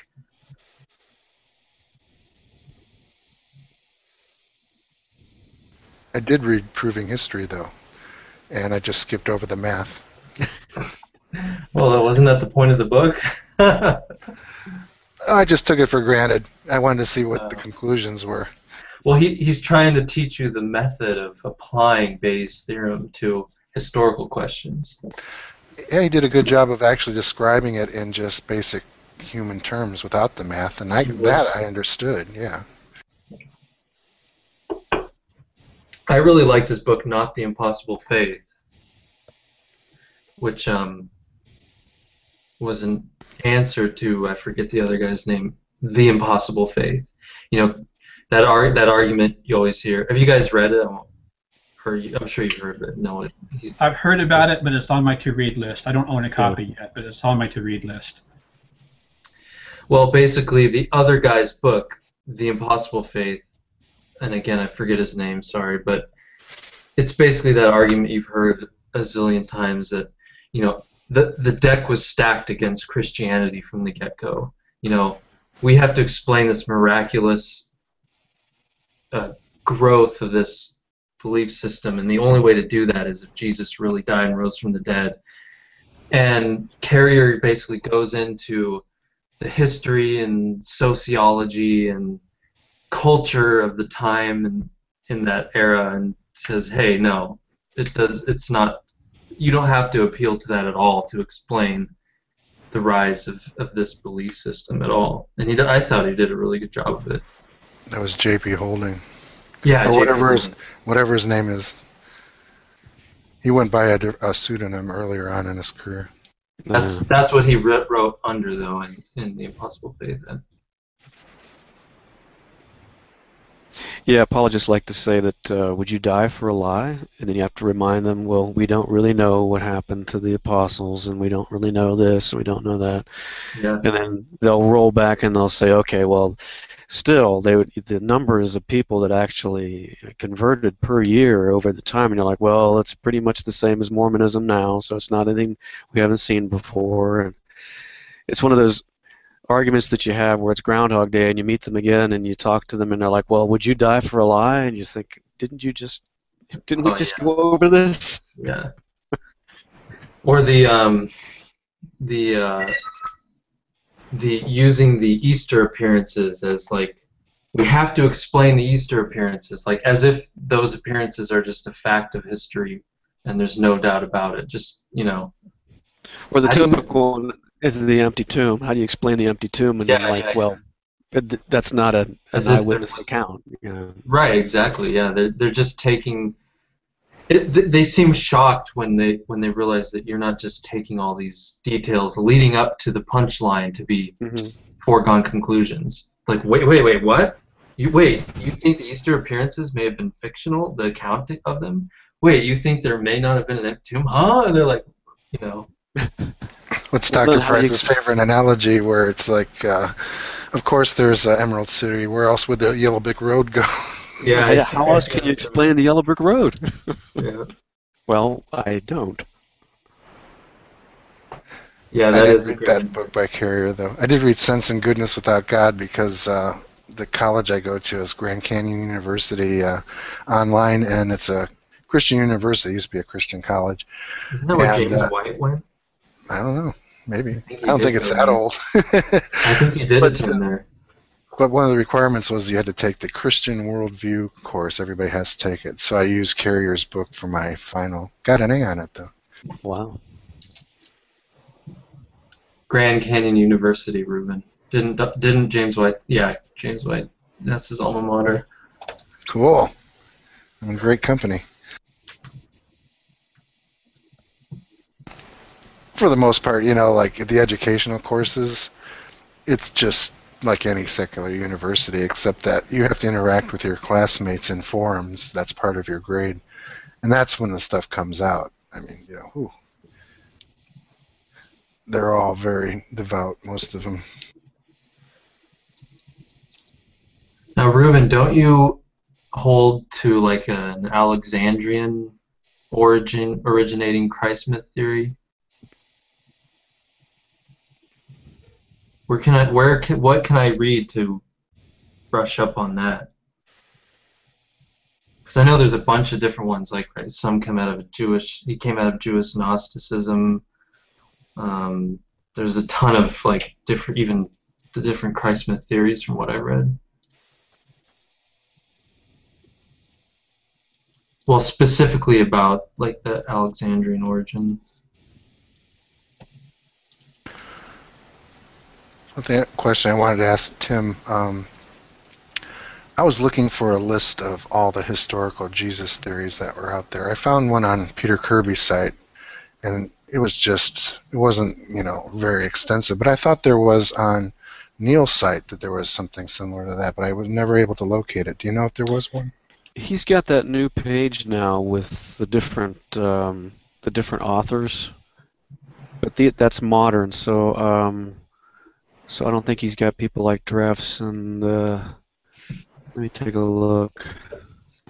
He had an excellent page on all the different Christ myth theories, or non-historicity theories, I should say, more broad category. Yeah, there's a bunch of them, right? Like at least 6. The non-historicity page was like tons. And like Tim was saying earlier, as far as when you have a situation like that where all these different theories seem reasonable, you kind of have to wonder about maybe not necessarily the methodology, but at least, like you said, what did you say, Tim? The source text. Something's wrong with the data, Yeah, if the data. you're getting. It's almost. I likened it in one of my posts to like an algebra problem that's not solvable, because you don't have the rest of the equations. You've only got enough to show a line, but you don't have enough to show a point because you don't have enough there. So, and I guess that makes it interesting. A lot of people say, sometimes you'll say that what was that fake? Somebody thought it was a fragment of Mark from the 1st century that they were talking about. Mark? Part of the not Dead Sea Scrolls, I believe it was. They claimed that. Yeah, and they found like 5 words that were on the same page that matched up with 5 words in Mark, and you're like, give me a break. But and and people would say, well, you mythicists don't want to find that because you don't want it to be true. And it's like, I don't care whether you find it. What I want to know is what really happened. So, hell, if they found an original Mark or an Ur Marcus or an Ur Lucas from the 1st century in scroll form rather than codex, I'd be delighted. I'd be head over heels. But they seem to think that's one of the things I don't like, is that they're always accusing mythicists of wanting it not to be true, and I may lean toward mythicists some days, and I may lean toward historicists some days, but all I want to know is what really happened. There's that post going around where it claims that a Roman historian actually wrote that he had seen Jesus raise a stillborn child from the dead. I spent 2 hours of my precious time researching that, not because I wanted to disprove it, but oh wow, this would be really cool, because there's some real evidence, and fake. It's world, not daily, right? Yeah, all the writers are Mossad agents and retired Israeli army guys. Yeah, I cracked up when I read that. Something wrong with those people. Yeah, I think there's too many satire sites on the internet now that aren't really satire anymore. They're just deliberate fictions, and here, take this. And it's just like complete fiction somebody wrote up, but it's not even funny anymore. The Onion was funny, but some of these spin-off ones now are just, in my opinion, just plain stupid. Well, it's difficult with that World News Report or whatever the name of that site was. That's not like The Onion, where they're doing absolutely satirical pieces. They're just parroting things like the Inquirer in general, and they might even actually bring in real pieces in there. You don't know. There's just a lot of wacky news items out there. So that's really hard. That really messes with your mind.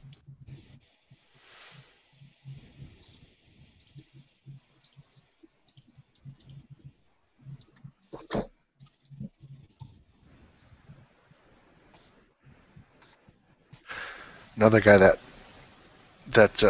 has argued the Alexandrian origin theory was that guy Stefan Huller, who wrote The Real Messiah. I think I mentioned that. Stefan Hermann Huller. Yeah, I called him up a few times on the phone, and we had some chats, and all I can say is he's a crazy Canadian. That's basically it.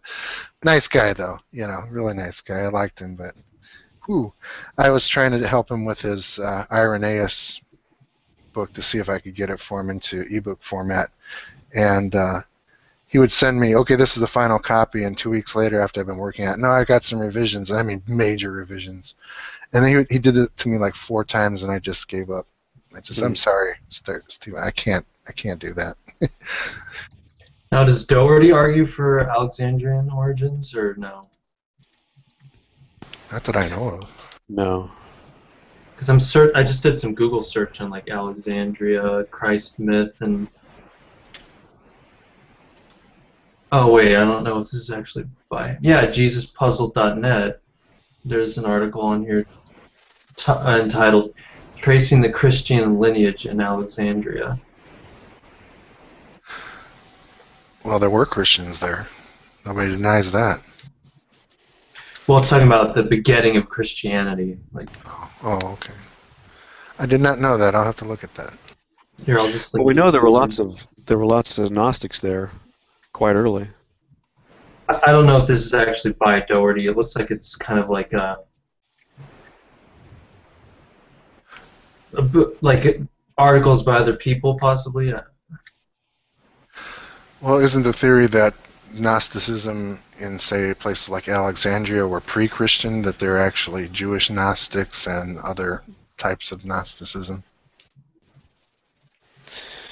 I know that Boltmann thought that, and some other scholars too. I'm not sure how many people think that today. Maybe that's just because it's not fashionable.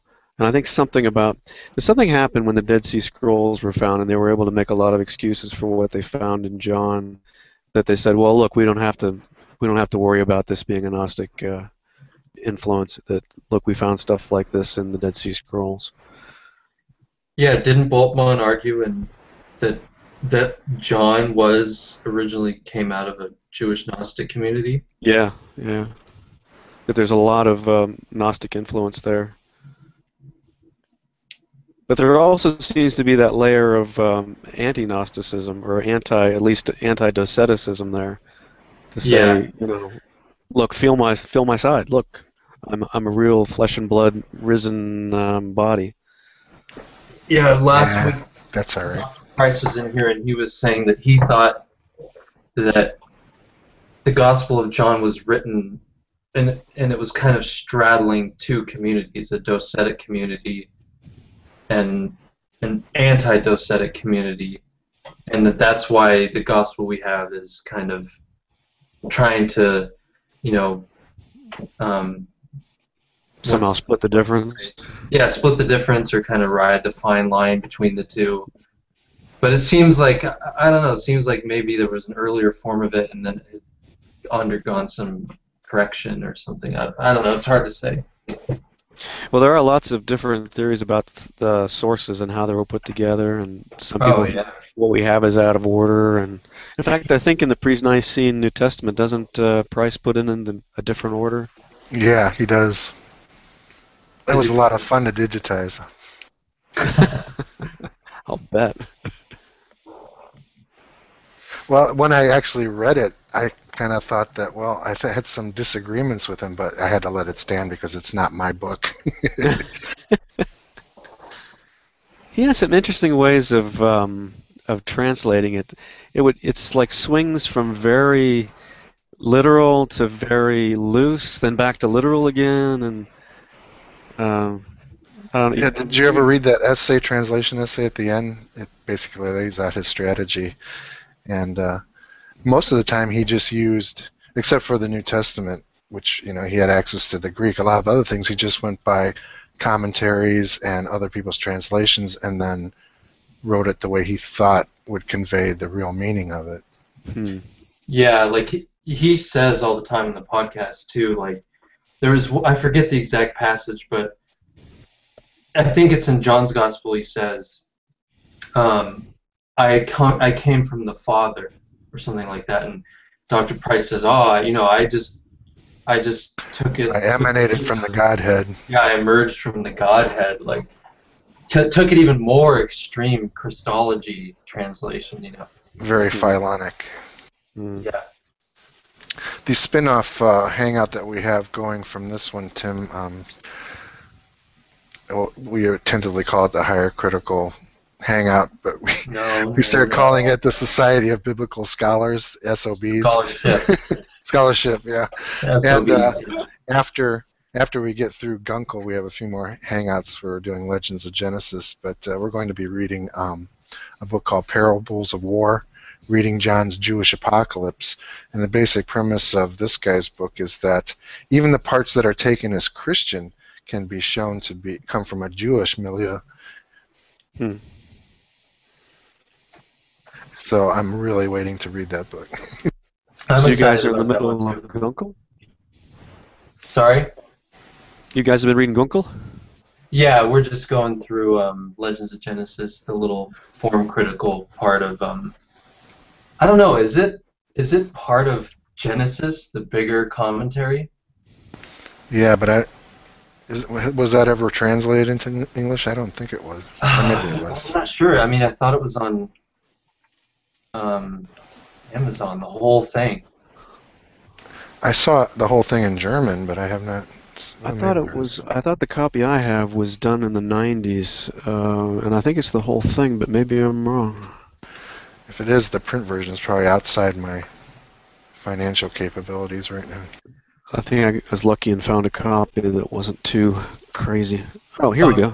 David says it's the introduction of Genesis, basically. Legends of Genesis. Right. This guy. Is that right? Yeah. What?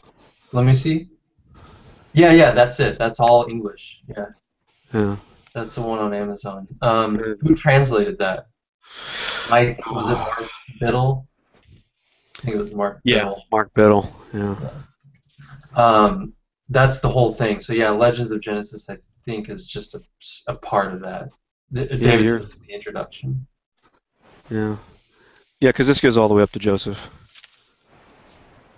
So one of the things we had some question about, and I'll ask you since you're here, was Gunkel was arguing that the degree of the mythical character of some of the stories, in his opinion, could be determined by the immediacy of God's presence in the world. Like, for example, in the Garden of Eden, he's literally walking in the garden, whereas later on he's talking through intermediaries or sending an angel or appearing in dreams or ecstatic states. Like, you know, and a couple people, some of us were saying, like, well, maybe that's not really good dichotomy there. Maybe that actually doesn't have anything to do with quite the degree of mythicalness, for lack of a better word.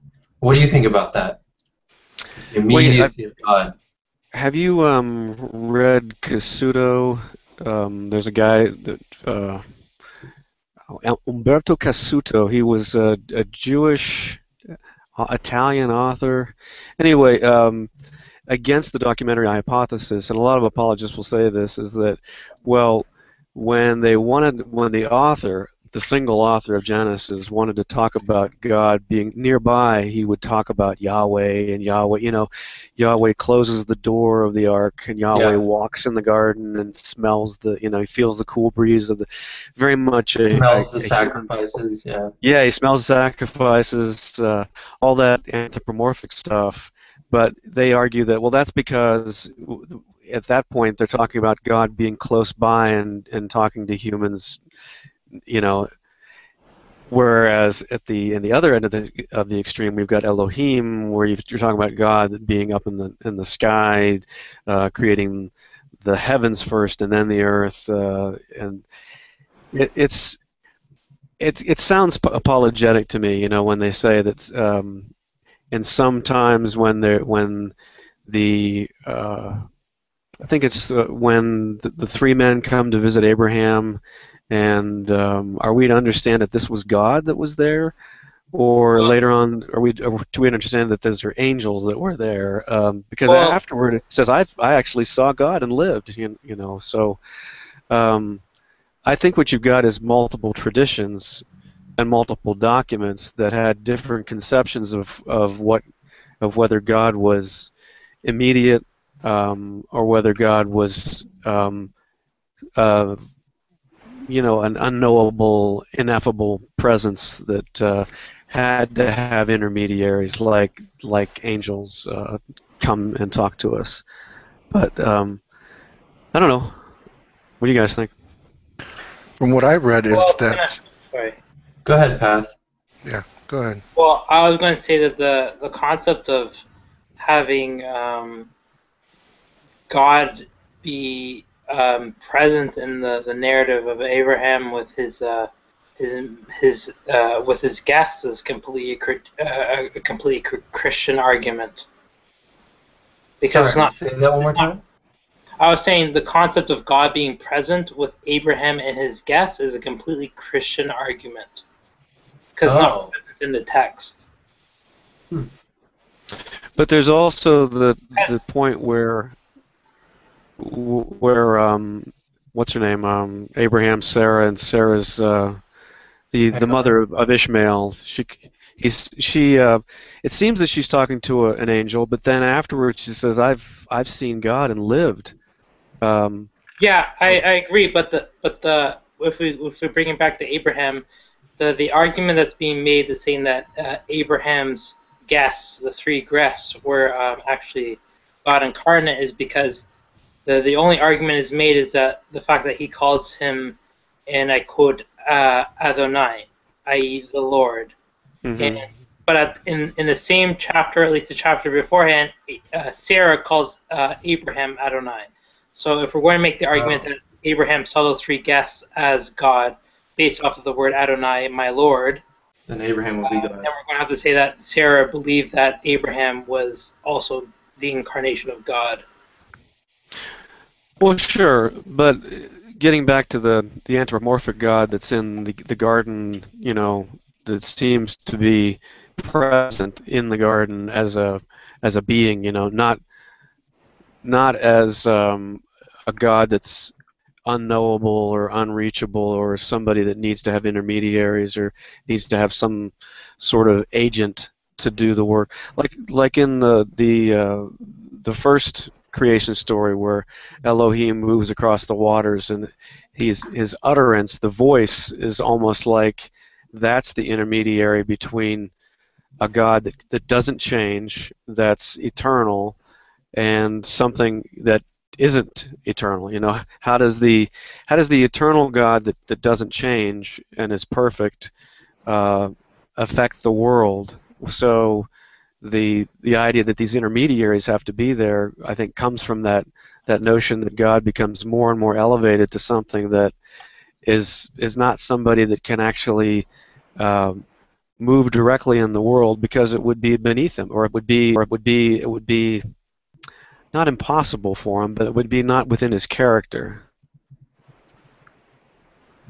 That's something that Gunkel touched on, was that it seems like, you know, we have the different levels of God's presence, direct presence or lack thereof in the world, and he was saying that as monotheism became ubiquitous, that that monotheism itself shaped the character of some of the later stories involving God's interaction in the world.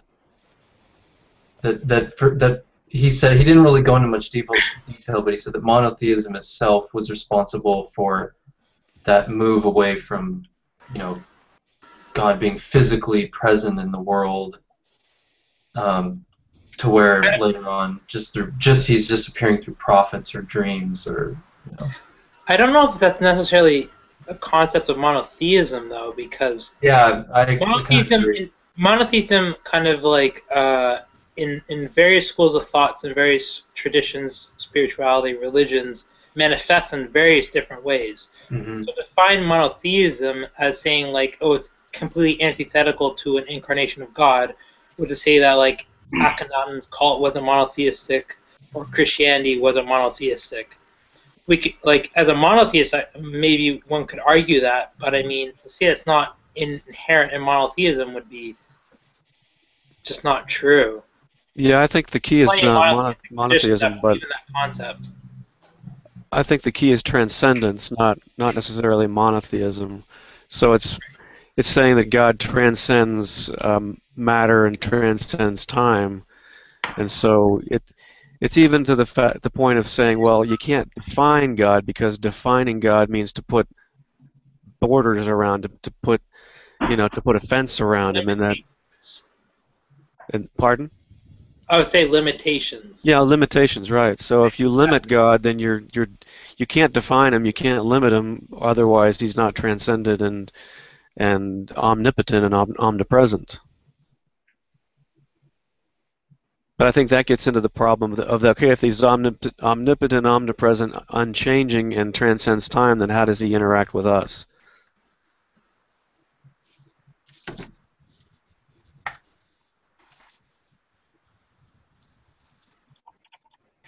Yeah, he was. I agree that the thing with monotheism, he said this weird thing where, like, you can't have a story about the gods unless there's at least two gods, you know. And then he kind of then he goes into the thing about monotheism kind of changing. But I think you guys are right that it was more to do with the conception of God being a more transcendent figure, and that was probably more responsible for the portrayal of his level of interaction than just merely monotheism. Mm-hmm. Yeah, it doesn't seem that monotheism by itself would even, you know, the monotheist would even prefer to necessarily have a less immediate God as opposed to one that's more abstractly or indirectly available.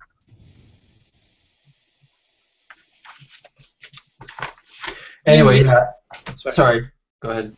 I was going to say, even if you look at the oldest traditions of monotheism throughout Africa and the Near East, you see concepts of, like, they aren't necessarily, if they're like manifestations of the same God within two or more personalities, it is still one singular God, but they're saying that the concept of the duality or any manifestation thereof is the concept of there's an issue. There's something you should relate to it. Not say that it defines who the divine is, but how humanity relates to it. And I think the best example would be probably Zoroastrianism. It would probably the best example is the dualistic concept of God. There's an evil and there's maybe not evil, but there's a darkness and a light and Demiurge, yeah. Yeah, and not even necessarily a demiurge. It's still that's the Gnostic thing, huh? Demiurge. Yeah, it's still the personality of the same divine being who created all things, but you attach yourself to the light and you reject the darkness throughout your life. And that's attaching yourself to God versus attaching yourself to falsehood, I guess. So like the concept of having not necessarily multiplicity of gods, but considering yourself a monotheist, but attaching yourself to one aspect of that monotheistic God is still apparent in monotheism, even though maybe not most, but a lot of monotheists won't say that's actually monotheism, but there's still that tradition in the sense that you can recognize a plethora of aspects of the deity and see that some parts are right and some parts are incorrect, but you're not saying that God is incorrect or right, but you're saying that you'll attach yourself to what is presented to you as being right and disattach yourself to what's presented to you as being wrong. And that's still considered to be monotheism.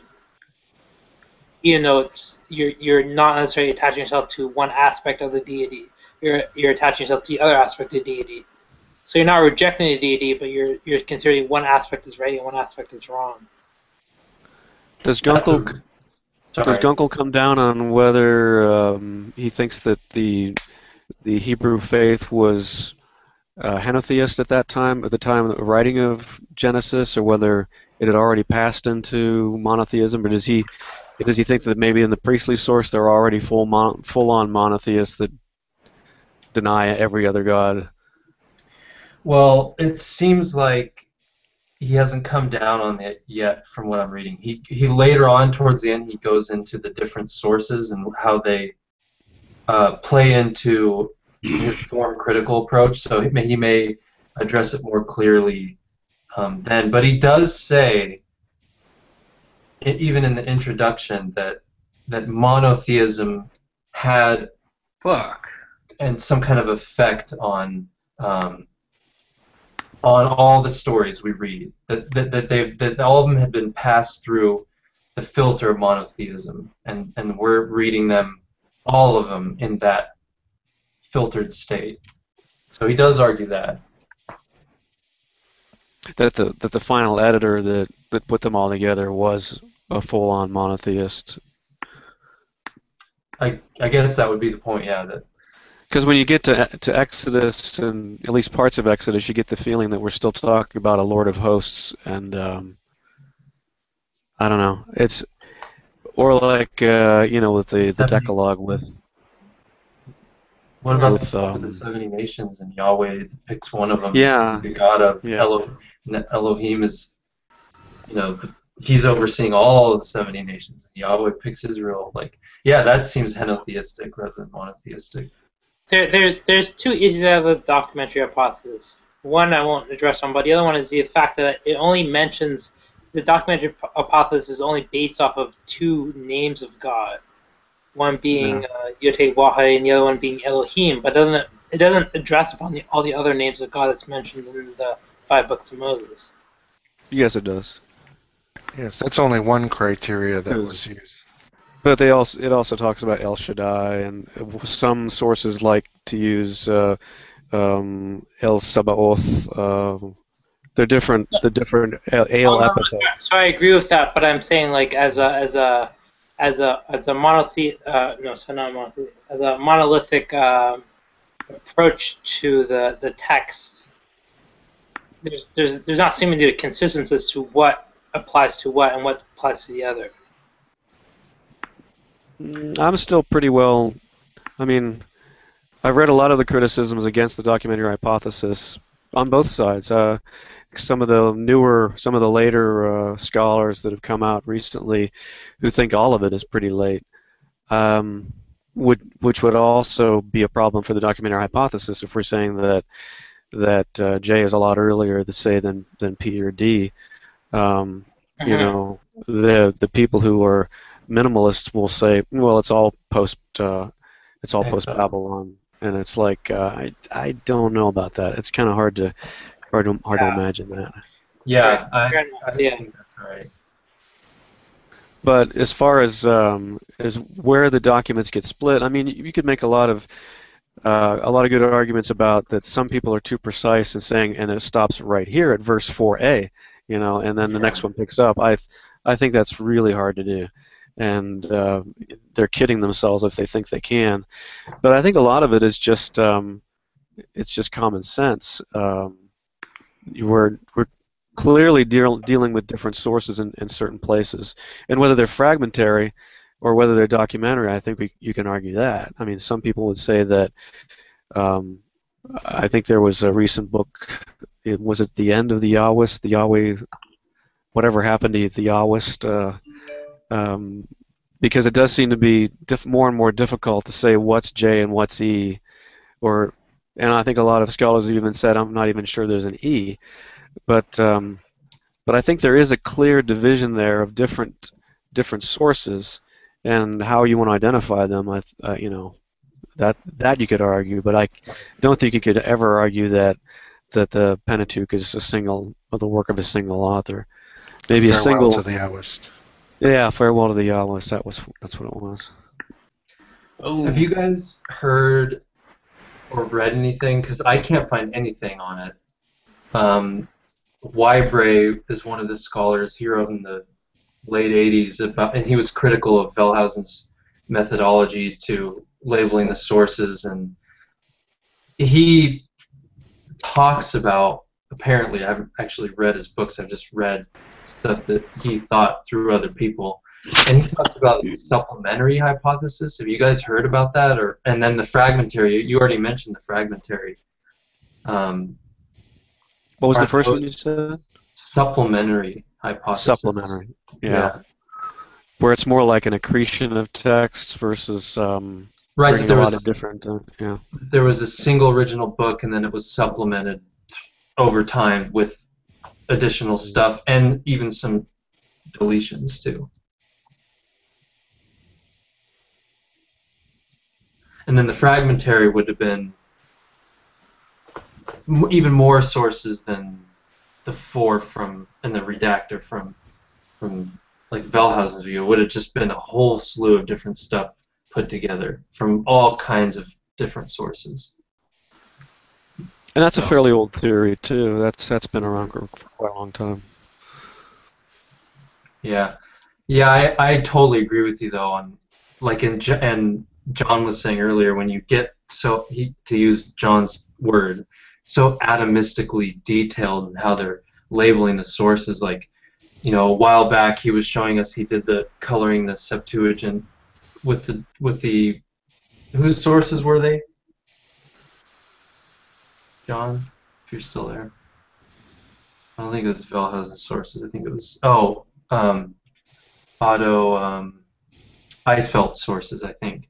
And there's like parts where you're going along and you're in one of the sources, and then like the word bread is a different source, and you're like, huh? How could you possibly know that? You know? Yeah. It's kind of it seems kind of like flying by the seat of your pants a little bit.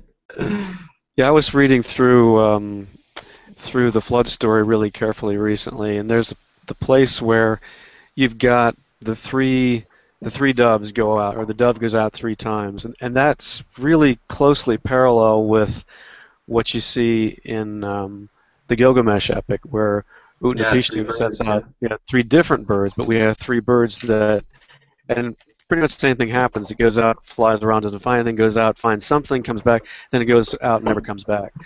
Right. But it's the same three birds in Genesis, and yet there's a raven before the dove that seems to be like from another recension. That's what Gunkel says. It appears to be another recension of the J source. But reading later, you've got people like who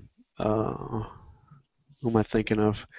But other documentary hypothesis scholars say, oh, that's actually the raven. That one little story comes from the P source. But when you look at it, you're like, well, linguistically, I don't really see a whole lot of difference there. Yeah. On what basis do you label it a different source? I don't know what would make you say if they used a different verb, if he let go of it versus setting it free. But I believe it's the same verb that he uses in Hebrew. So I don't know. I think it's just a guess on anybody's part at that point. But I think Gunkel probably makes the most sense by saying, well, originally it's pretty much the same tradition that you see with Utnapishtim, but for some reason a different recension of it with a raven got stuck at the top there, because when he sends the raven out, the raven goes and that's just it. There's nothing more about the raven. And then it's like, oh, well, now he takes a dove. So, well, I don't know what's going on there. What chapter is Noah? 6, 7, and 8. Yeah.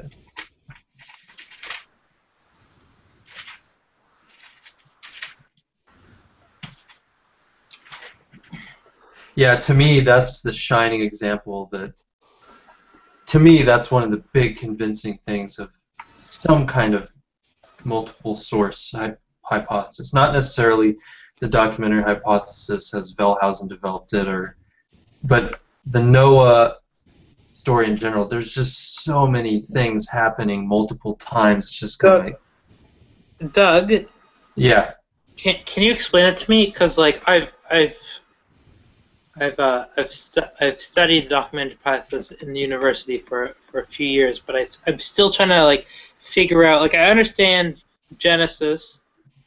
I understand kind of the people who have an issue with the languages, maybe, or maybe not even language, but the uses of names of God throughout it. But the Noah concept, I don't understand. That's never been described to me properly. So if you could break that down for me, that'd be great. Well, I don't know the exact separation that scholars use for separating out the different sources, but when I first heard about it and then read, and it's been a while, went back and reread the whole Noah section, a lot of things happen multiple times, but not one after the other, like it's poetic repetition. It's like it'll happen again, like God closes the door. It's described God closing the door to the ark 2 times. The animals are led onto the ark twice. The first time it's 2 by 2, and then later on it's 2 by 2, and also 7 of the clean animals. A ton of stuff happens multiple times, and it's separated in a weird, disjoined kind of way. And to me it made sense that, hey, maybe there's 2 different versions of the story here, and they've kind of just been haphazardly put together, or not necessarily haphazardly, but I think that's the key that I don't understand. It's this kind of if somebody compiled a single document, we could say there's multiple authors, but at some point at the end where we have the document we have today, is that somebody kind of was the grand redactor, that they would have seen these kind of redundancies. Otherwise, why would they have redacted it, and why would they create one document? The theory goes, and there are actually some the Gilgamesh epic actually itself is a lot of different documents put together over time. You could tell that the flood story in the Gilgamesh epic comes from the earlier Atrahasis flood story.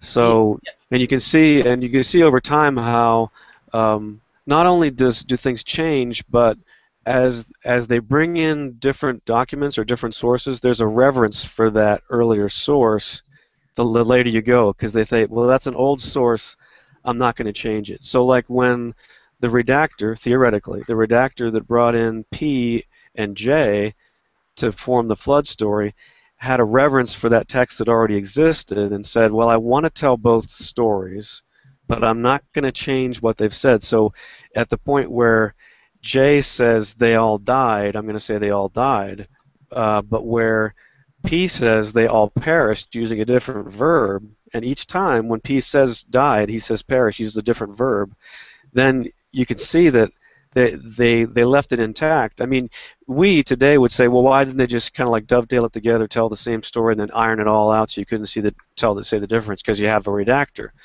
But apparently there was enough reverence for that existing text that they thought was too important to erase, to get rid of. And so that's why we still have those things. Not only that, but when you see the words about earth and the two different words they use for the earth, whether it's the land or the soil or whether it's the planet or the earth, It's one word. So it's actually two different words in the flood story. There's the one that they use for the ground that Adam was made of, and then there's the word for the earth that P uses in the creation story. So when you have the creation story talking about the earth, when God separates the land, the haaretz, from the waters. So when you look in the flood story, he says haaretz. It's the same piece, the P source. When you look in the J source, when he talks about the ground, he says Adam. And when you look in the flood story, once again, the J source also says Adam. So when they talk about a same thing, which is the ground, they use two different words, and you can find reasons for that all the way back through the different sources. And that's just one little thing. Let me read an example of what I'm talking about. So here's... Yeah, I don't understand. Like, I've studied this for a while, but I don't understand the linguistic connections that people are trying to make because I don't see it apparent. Well, the connections you would make is that the two different authors in the flood story are saying almost exactly the same thing, but using different language. Not just the different name for the deity, but they're using different languages for the verb to die. They're using different words for the earth. Yeah, but that necessitates two different authors. But we're talking about four different authors, no? Well, we are, but E doesn't actually show up until till Abraham. So the E source is pretty well truncated. We don't even know if there was a creation story before with the E source. And isn't the entire Noah narrative just J and P? Yeah. Yeah. So let me give you an example. Not J and E?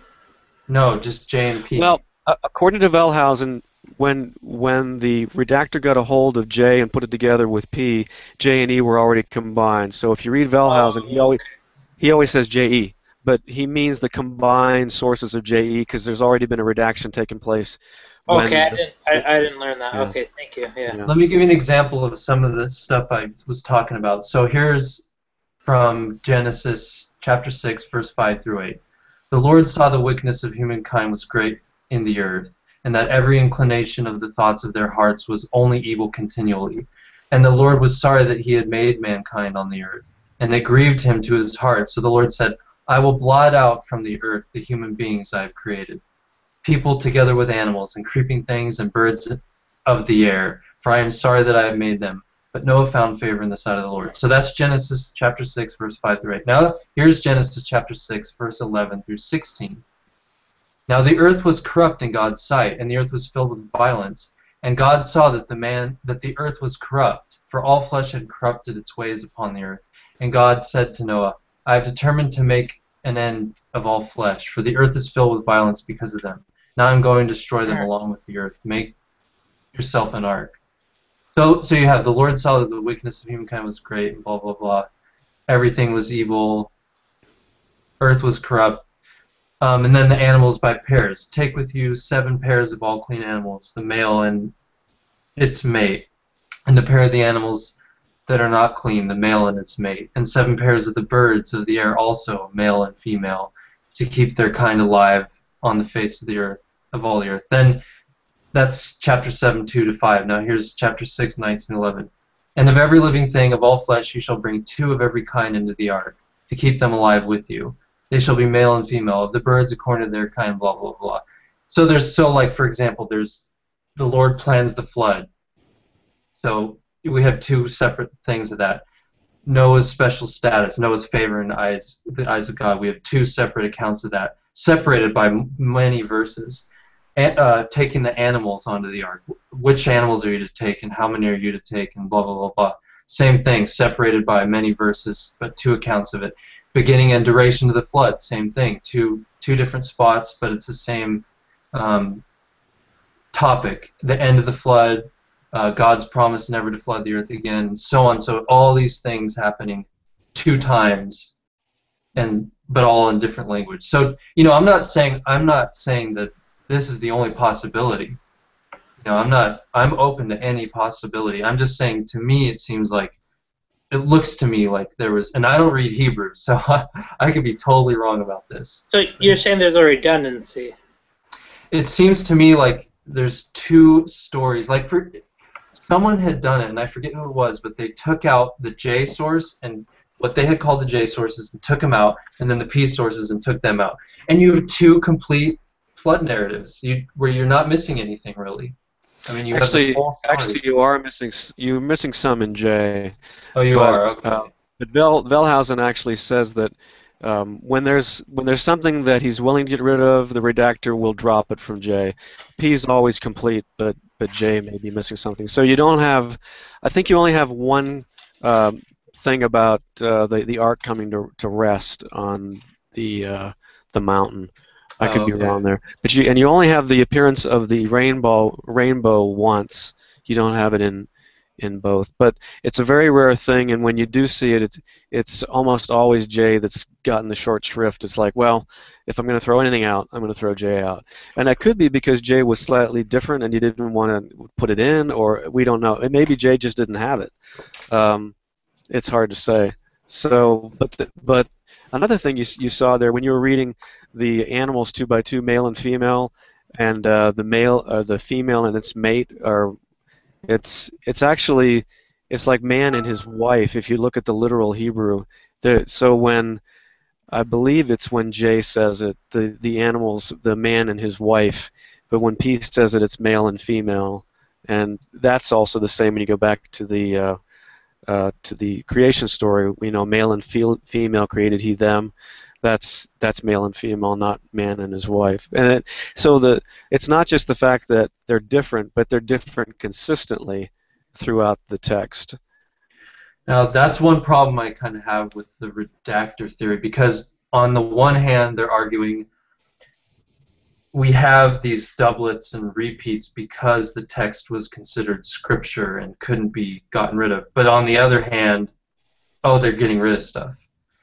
It's kind of like, I don't know if that makes sense to me. Maybe they didn't have it. Maybe we don't. There's just a lot we don't know. Yeah.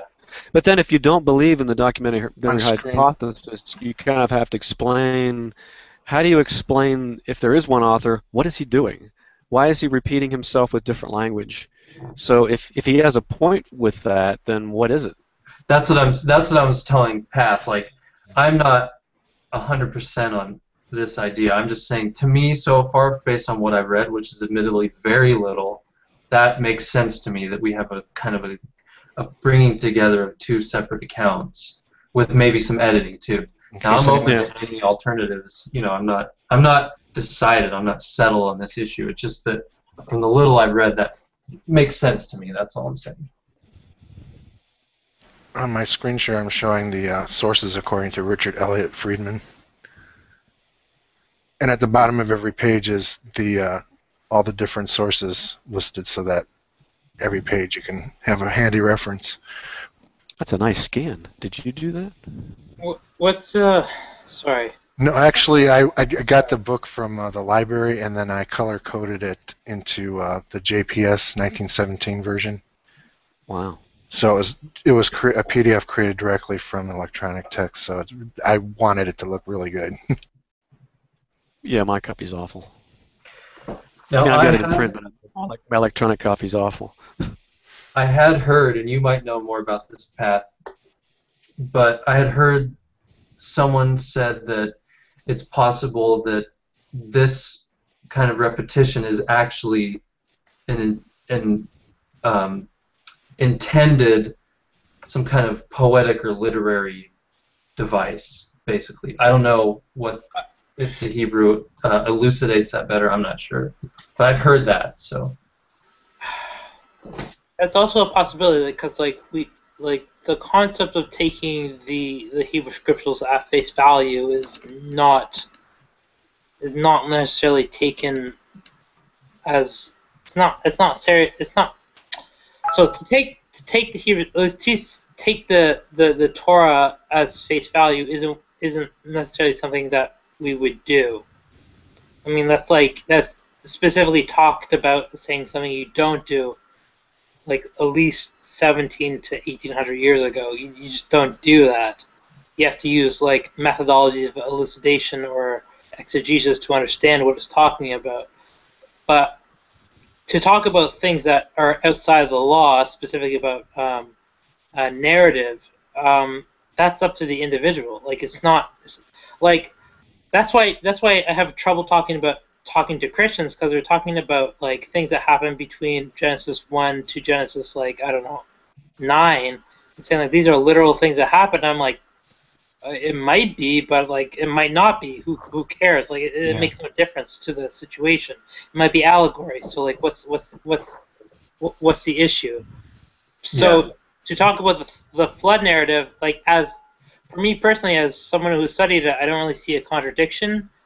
I can understand the contradiction between Genesis 1 and Genesis 2. I can understand that, and I could explain it based off my own theology, but the flood narrative in itself, I don't really see that, but I'd probably have to put more time and resource into other perspectives to give you an understanding of it.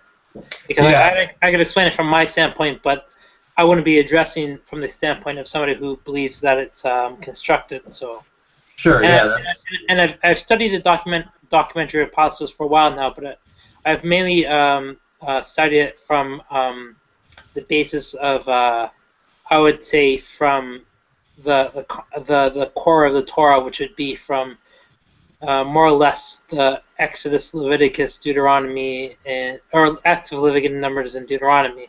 So as far as the Genesis goes, I never really studied documentary apostles as it refers to Genesis, because it's irrelevant to most observant Jews, because as literal or hyperbole or I would say metaphorical, it makes no difference to the context of the divinity of the Torah. So you could view it as any ways you want, and it wouldn't make a difference. So look into that. Even the promises made to Abraham in Genesis?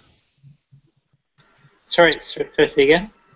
I was just saying that I thought you would be interested in the promises made to Abraham in Genesis, and and Joseph in Egypt, and the patriarchs. No, it's not saying there's no importance put on that, but the concept of did it literally happen as a historical event, or was it written as a pretext to something that happened after, i.e., post Sinai? Is a different story. So regardless if the entire book of Genesis happened as a literal event, or as many pre-medieval, as in the year, I would say the year 300 to 900, or pre that would say that it was actually never actually happened literally, as we have Jewish sources saying that. It makes no difference. It say that the only difference that makes is that did Moses have this revealed unto him, to make an argument to state that why the revelation at Sinai made sense. So once you talk about the revelation at Sinai, and after that, that's a different story. But pre-revelation at Sinai, all of it could happen in a prophetic revelation, and not actually literally happen in history. It makes no difference. And I wasn't. I'm not really stating my personal views on that to make it clear. Okay. Just to clarify too, I wasn't necessarily talking about contradictions necessarily in the in the flood narrative. I was mainly just talking about the repetition, not that necessarily even that there's any contradictions. I was just merely talking about the. Oh, I see what you're saying. So, Repetition I would say like repetition in even in I'm not going to say Semitic, but at least say in Jewish sources, at least even post or at least post destruction of the Second Temple, it still happens in rabbinic literature and in medieval times under Islamic occupation. So I can understand the argument could be made that we only make those repetitions because it was found in the Torah, which in itself was not corrupted, but was compiled from two different sources. So we model our repetitions based off of those sources. I can understand that perspective, but I mean, all I could say is that there's no point in Jewish history, not even like Talmudic or halakhic Jewish Karaites or Samaritans, that repetition isn't used as a vice of getting a point across. So I'm not one to argue that, say that since repetition happens, it obviously comes from God, versus it's from two different sources, but it's utilized in at least Jewish Semitic cultures that repetition is purposely used as a mode of getting a point across. So I'm not making a definitive statement, but it's utilized for sure. Yeah. For at least 1,000, if not till our modern age, it's definitely used. So I've seen it as a tool for making emphasis, like the Parallelism.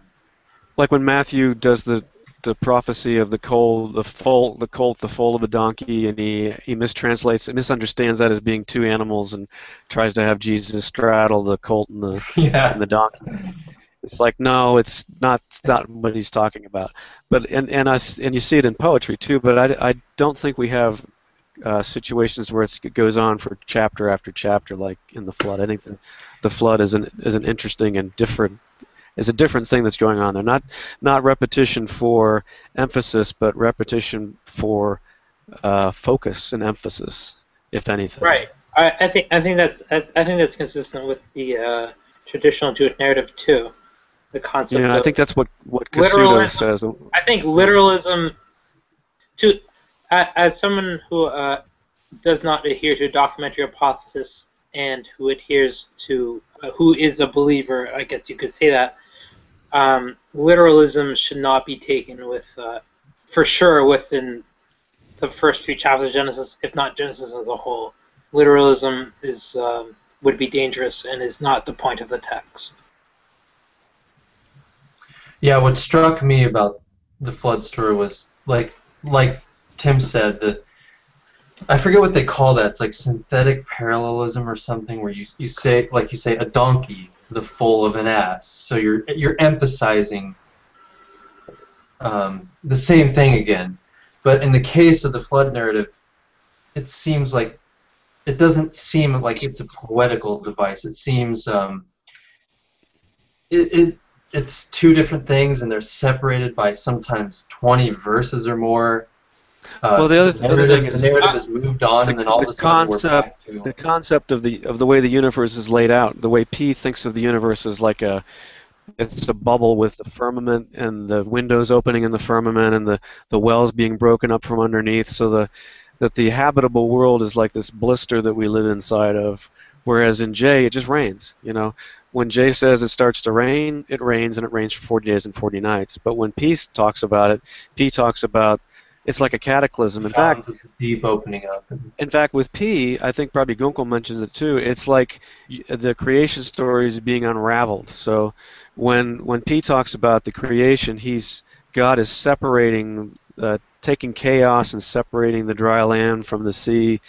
He's making a place for people to live within that bubble. And then when you get to the destruction of the earth through the flood, it's just the exact opposite. Everything turns back into the chaos because that protection we had from the firmament and from the wells underneath the earth that apparently were floating on top of the sea in P's mind, that goes away. So I think that's one other reason. Like I said, it's not just the fact that they differ from each other, but that they're consistently different from each other throughout Genesis.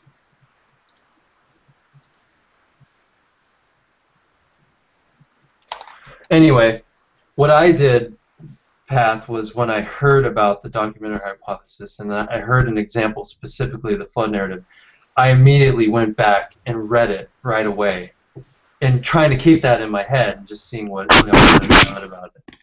And I think for me, like, I'm going to say that you guys are right and I'm wrong, but I think for me, because like when I went back and read of it, I tried to read it with this concept of what I learned in school about the documentary hypothesis, and I literally didn't see it. Like, and again, I saw it with the concept of utilizing different languages later on, and I saw it with the creation narrative. I could understand that, but with the flood narrative, I did not see that when I read the text. So I'm not saying anybody's wrong, but I'm trying to understand how people see the documentary hypothesis emphasized in the flood narrative. yeah, that's fine. I mean, tons of people don't accept the documentary hypothesis, so. And I'm not saying I don't accept the documentary hypothesis based off of what it states. I just don't understand it based off of particularly the flood narrative. I can understand the argument, and I completely think the argument is valid with the creation narrative if you view it from a particular perspective and not from the.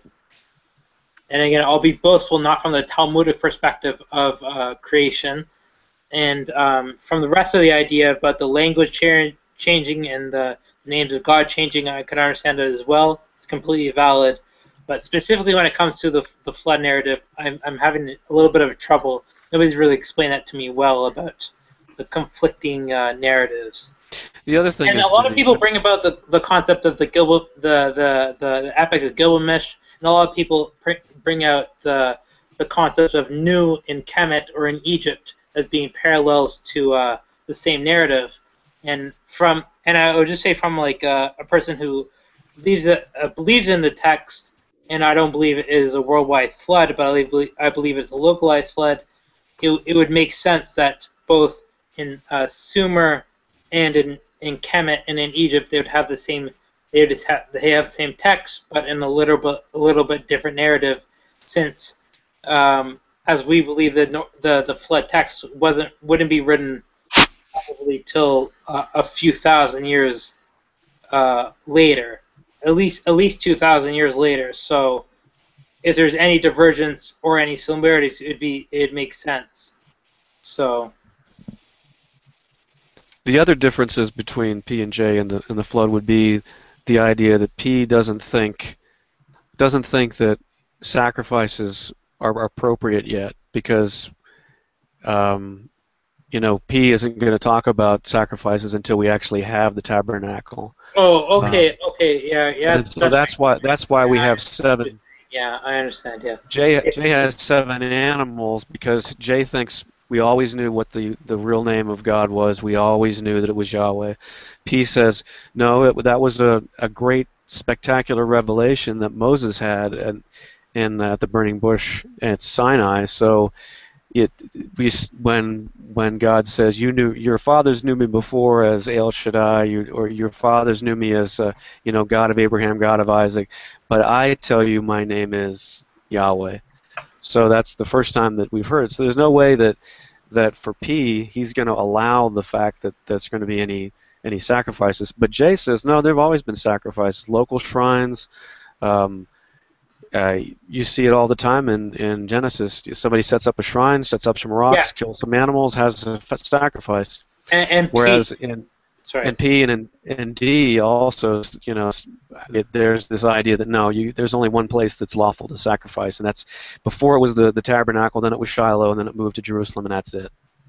But I'm sorry. So but the P text would also say that Cain and Abel would also put the narrative of Cain and Abel, right? That's J. That's J. That's J. But they made offerings towards God. That's Jay, because Jay always thought we knew Yahweh's name, and Yeah, the same priestly source leaves that out. Like the priestly source I thought, 2 animals. why does it extend to the rest of the Sorry, why does it extend to the rest of the canon outside of the 5 books if the canon wasn't decided upon before the year 70 BCE or CE? 70, or like I would say 80 CE. Why would P source extend it before after that? I'm not sure what you're asking. Because you mentioned Shiloh, you mentioned all those other things as being part of P source, but the canon was never decided. No. I'm not saying that you're going to find that sort of stuff as a P source. What I'm talking about is that it would be inappropriate for anybody before Exodus, say before Moses knew about Yahweh, to actually have any sacrifices. And it's not in P. We don't see sacrifices until the tabernacle. I got you. So, I understand. Sorry. Yeah, I get you. But with Jay, we have the 7. Every time you've got a clean animal or a clean bird, you take 7 of it because there's going to be a very big sacrifice at the end when Noah sees the rainbow. I understand. Thank you. So I kind of have to sign off, but enjoyed it. Yeah, it was great having you, Tim. I hope you can come back. Thank you, Tim. I hope to get to talk to you. Thank you. Sooner than later. Yeah, and next time my microphone will work before the first half hour. Yeah, come back next week and make them as often as possible. We're gonna. Yeah, sure, glad to have you. I enjoyed having you, Tim. Thanks. We have Dr. We'll Price see. here some semi-regularly too, so. Maybe I'll see him. All right. Take it easy. Later. All right, take care. Have a good night.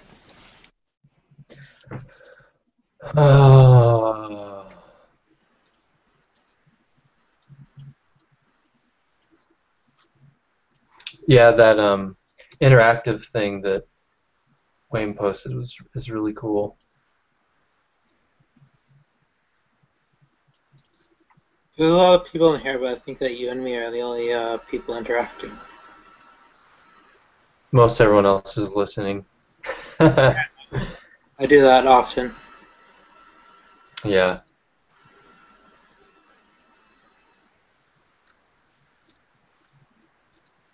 Hey, what do you consider to be a very accurate English translation of the Hebrew Scriptures? As in the Torah or the Tanakh, like as the Old Testament? Mostly the Torah, but preferably both. Is there one that's really good for both, or are there two? I would say the Koran. Here, I'll type it in. Actually, we're friends on Facebook, right? Yeah, we are. Yeah, we both go to the Torah study. So send me a message on Facebook with your address and stuff, and I'll send you a copy of what I think is the best. Oh, you don't have to send me a copy. You don't. No. Literally, it's. I have a bunch. So. You sure? And shipping for me is covered on my business expenses, so it makes no sense for you to buy one. Oh well, man, I really appreciate it. Thank you so much. That's so generous of you. I would never. I would recommend the Stone as a Reuven or Bible Geek. I don't understand what's happening. It's kind of creepy for me, but I would recommend the Stone for commentary. But Koran as like an actual proper translation would be the best. Okay. It's better than any Jewish translation or Christian translation. Because there's when I look at the Torah, I look at key verses and key words and how they translate them. Yeah. I really pinpoint it. Like I'll look through the entire Torah and I'll look at like maybe like 10 words that they translate, and they translate it correctly. Then I'll say it's correct. And the Koran seems to be the best. Okay, cool. Yeah, I'll check that out. Because I have a study Bible, but it's using the NRSV, which I don't really like that translation. Mainly for the New Testament, because it's just really politically correct. Like it adds stuff. No, I understand what you're saying. Yeah, even with Jewish translations, it's the same thing. Like they try to there's like almost like a revisionist translation. So Yeah. The problem is the NSRV is now like the accepted scholarly Bible for quoting in scholarly works. So Yeah, why isn't the NASB the scholarly Bible? Isn't that one of the supposedly one of the best, very accurate? It's supposed to be ultra literal, but I think maybe that's why is the language. It's not even ultra literal. I've read it and it's not ultra literal at all. Yeah, I don't think it's ultra literal. I mean, I have a hard time reading it at all. So I think it's very biased. For sure, Really? no doubt. Very Christian bias. The NASB? Yeah. But Really? I'm also sorry.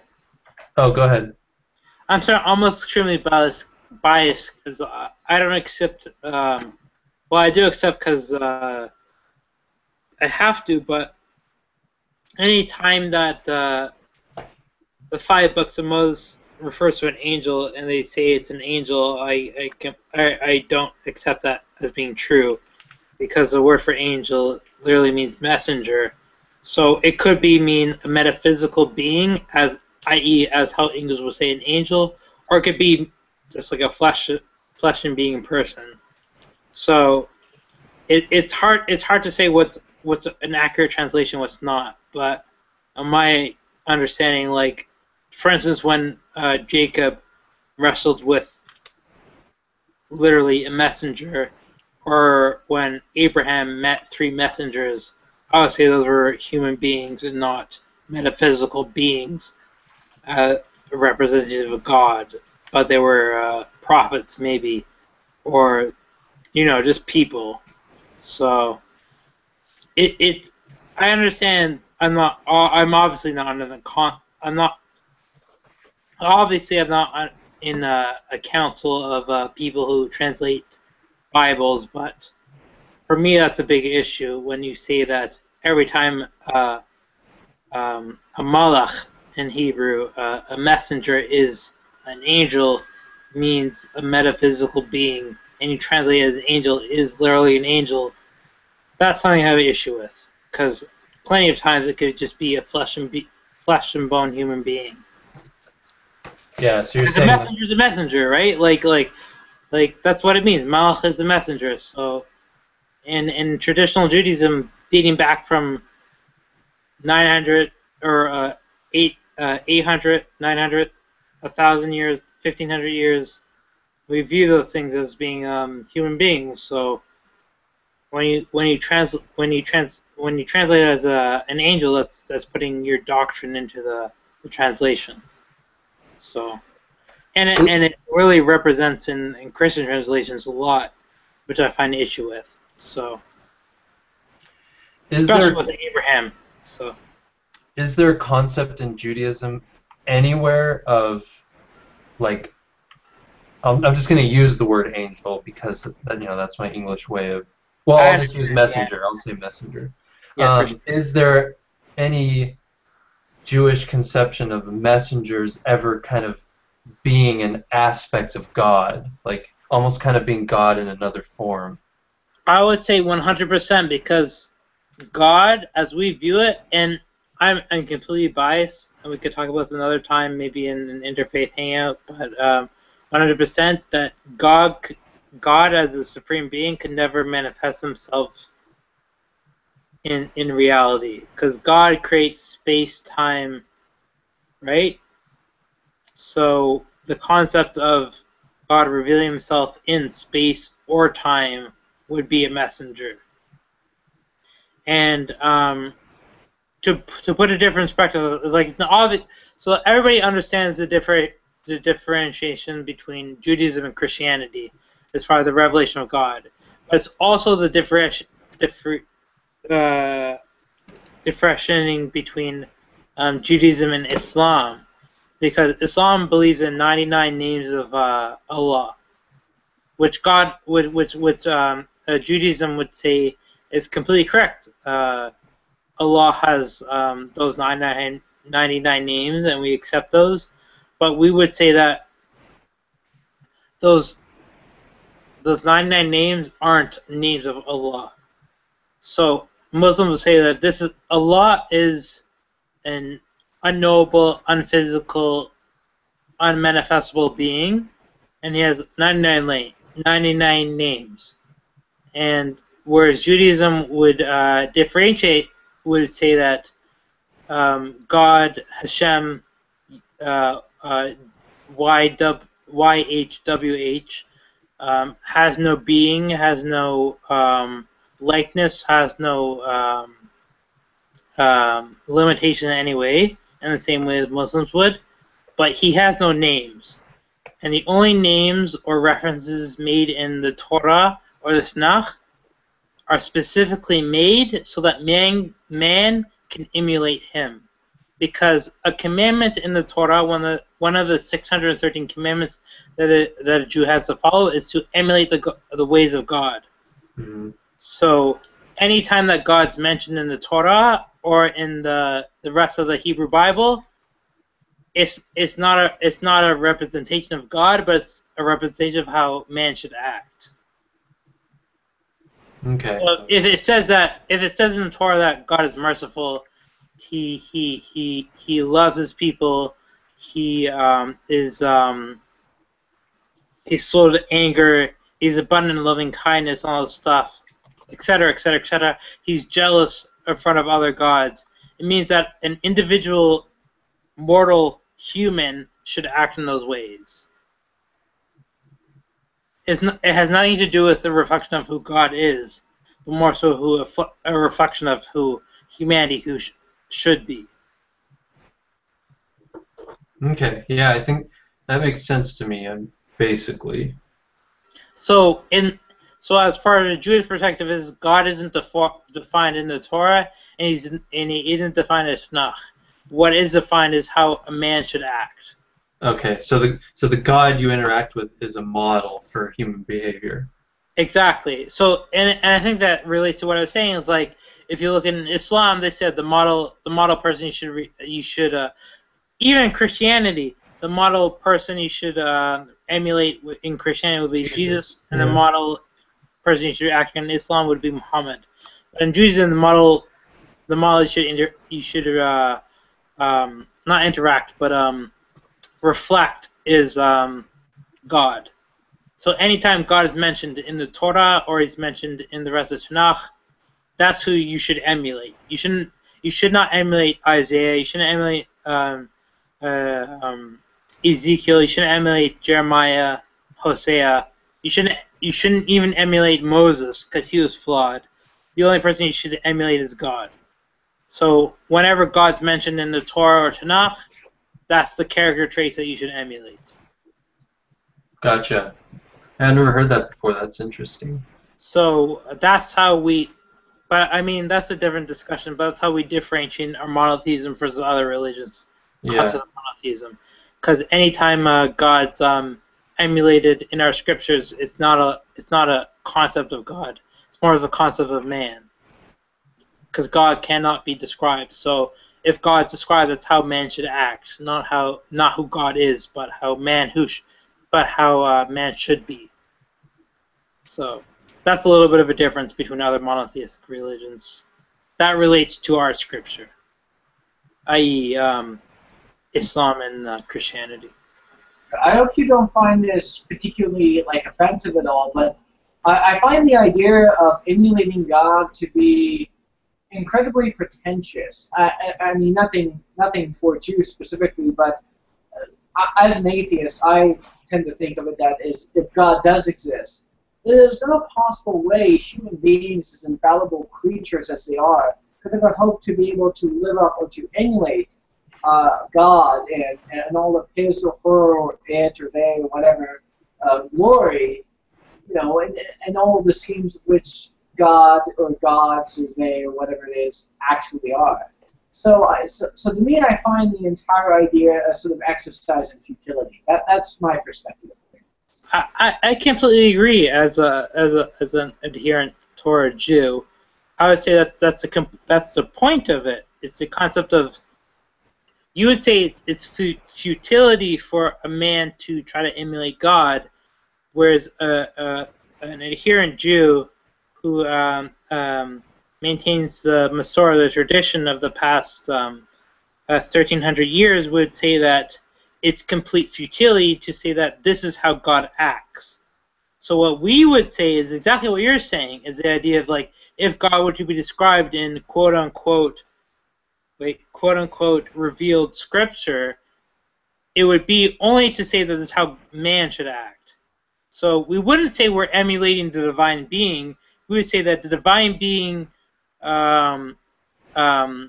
reveals himself, or would describe himself to his messengers, only not to say describe who it is, he, she, or it, whatever you want to define God as, not who God is, but how man should be.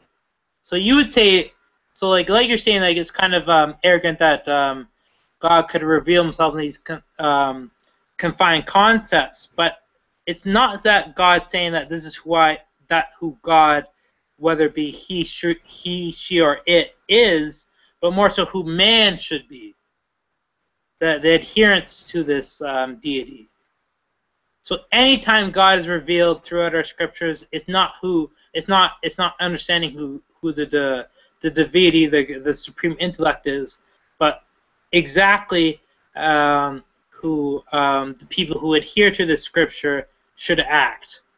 Is no in any way whatsoever from a quote-unquote Orthodox Jewish perspective would define God, but more so how it would define how man should be. Any description of God, because we could never in any way define the supreme intellect. So anytime that the supreme intellect, i.e. YHWH, i.e. God, would define himself, it's only for the benefit of man, how he should act and how he should elevate himself to act. Okay. Nothing to do with God. Oh, okay. So if I get the language correctly, it's not necessarily how man ought to act, it's how man should act. Meaning essentially that man can act as ever they want, but God has a prescribed notion of how things should be. Yeah, and the only reason man knows how things should be is the way how God's described. That's why I said before, it's like in Christianity, you model it's the concept of what would Jesus do, right? And in Islam, it says Muhammad was the greatest human person, and we emulate his character traits. But in Torah Judaism, we say that we emulate ourselves off of God, because if God's going to be described, it's not who he is, but how we should act. So if God is merciful, if God is slow to if God is slow to anger, if God is jealous in the sight of idolatry, if etc., it has less to do with who the God is, but more who we should be. So we emulate ourselves off of God as described in the Hebrew Scriptures. But it's not to say it's not to say that the Hebrew Scriptures define who God is, but more so who man should be. Yeah, I definitely understand that from a theological perspective, although I do say that it's a lot of stumbling in and around the dark area, trying to find something that might not necessarily even be there. And oh yeah, I understand for sure. Okay, go ahead. No, I understand exactly what you're saying. That's completely true. But I'm just trying to understand. I was just trying to differentiate the concept of God through a Torah-based Jewish perspective, be it Talmudic, Karaite, or Samaritans, versus how Christians or Muslims would view God. It's very different. Christians, even though Christians are Trinitarians and Muslims are oneness of the oneness doctrine, they view God much more similarly than how Jews would view God. At least how I interacted with Christians, both Protestants, Catholics, and Orthodox, and how I interacted with Muslims. It's a very different concept of how we relate to God. They have archetypes that they follow, being human beings, and Jews have archetypes that we follow, and that being God, because God cannot be described, so we follow the archetype of God. I definitely understand that. Out of curiosity, which sect of Judaism do you hail from? It's kind of I don't know of a name that translates into English, so that might be hard. But I follow Halachic or Talmudic Judaism, which would be described as Rabbinic Judaism, and specifically of the school of thought, I follow the school of thought of the Gaonim, and I'll type that into the description box. Yeah, I'm fairly well aware of what Talmudic Judaism is, but Gaonim, that's an interesting one. Sorry. Right. So sorry. Go, please. Okay. I was going to say that most of my study of Judaism is relegated to like around the first century BCE to around like the 3rd or 4th century CE, which is basically around the time when Christianity sort of came about there. So I'm not really familiar with contemporary Judaism, but I'm fairly familiar with Judaism of that era, of Rabbinic Judaism. So fair enough. So like the school of thought that I follow is the Gaonim, which would be more or less around. Don't quote me on this. You could look it up on Wikipedia, but it'd be around like 700 to 900, maybe 600 to 700 to 900 CE. That would be my specific school of thought. Right. Okay. So Ruben put it best: 700 to 900 CE. But what's important to understand is that I don't know how to put this properly. So you have in rabbinic school of thoughts, you have a consistent train of tradition that you label based off of the time periods they live in. So I base my theology and my practice is based off of the Gaonim, which is between 700 and 900 CE. Sorry. But the Gaonim are the students of the time period that predated them. So after 900 CE, you have the split in Judaism. So after 900 CE, you have the Rishonim, which lasts into medieval time. Past the medieval time, we have a bunch of different schools of thoughts of Judaism. But in 900, up to 900, you had one single school of thought of Judaism. So that's what I follow. It's kind of hard to describe in this Hangout. Maybe another Hangout I'd be able to break it down properly, but basically what I believe compared to other later Judaism was I don't believe in a literal understanding of all prophecy. I don't believe in a literal account of Genesis. Very few Jews, in fact, do. And in fact, if I remember correctly, the literalism of things in Scripture or literal everyday prophecies that come from things like Psalms is primarily a Christian phenomenon. Right. Okay. So use in Judaism, but I'm unfamiliar with where it began specifically in Judaism. Right. So I only say those things because I usually interact with people who don't understand that difference. But yeah, 100%. You're 100% correct. That's exactly the case. So. For me, as a Gaonist, one who follows the teachings of the Gaonim of specifically of the academies of Surah and other academies in Babylonia, is that how do I put this? But I would say that the fundamental view would be, besides theological views, but the fundamental view of Scriptural would be that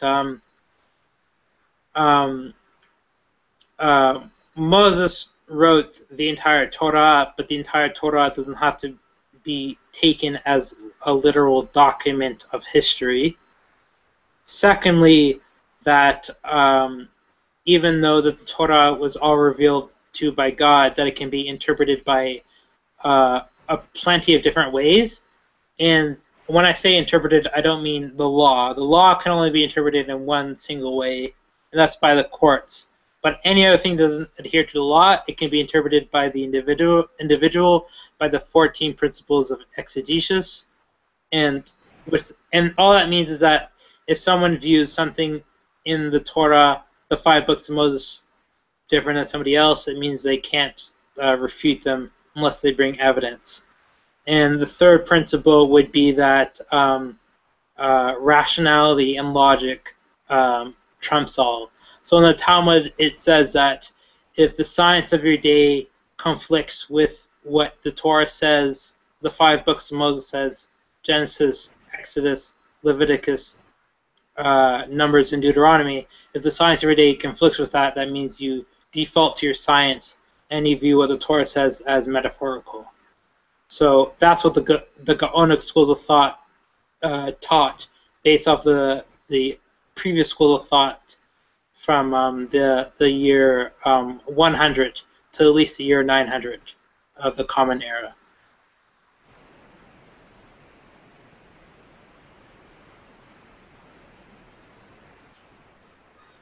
Yeah, I don't have really much to comment on other than simply to say that I'm not really familiar with the era in which you're talking about. But yeah, but it's all pretty interesting at the very least. I do find it quite amusing though that even among early Christian circles, that literalism was something that you just didn't do, like something that St. Augustine wrote, particularly saying that no, you don't interpret this literally. This is not meant to be interpreted literally. Stop it, just stop it. But yeah, it looks like very few Christians seem to read the actual early church fathers. Well, I think that's, yeah, exactly. I think what you're saying, because like, I had to, when I was talking, like, not with my friends, but when I was at school, when I was at university, like, a lot of Christians I was friends with, because, like, you know, we believe in God or whatever. I was friends with Muslims or whatever. But with Christians, I was surprised because a lot of them would be Protestants, but like North American Protestants, not like Lutherans or Anglicans, but like Baptists and Presbyterians or whatever you would have. And I would talk to them, and I'm like, I don't understand what you're talking about. You're taking this way too literally. And I'm coming from an older source, and where you don't take that literally. But then when I would talk to, when I met friends that were part of the Syriac or Ethiopian Orthodox churches, they would also say that, like, yeah, why would you? Literalism makes no sense to us. So it's my first confrontation with Christianity, I understood that they took things literally, but my second interaction with Christianity, mainly with the Orthodox Church, literalism didn't apply as well, much like in traditional Judaism for the past 1,500 to 2,000 years. I think literalism is extremely dangerous when it comes to any religious scripture. And I think any observant Jew would agree with me. It depends, by and large, on the scripture itself and the religion you're talking about. Jainism, you become more of a danger to yourself than you actually do from anyone around there, because you're more worried about harming one another that you may end up harming yourself as a result. So, you know, it just really depends, like where the harm lies. Yeah, but it's relative. I understand. Yeah, it's completely true. It's definitely relative.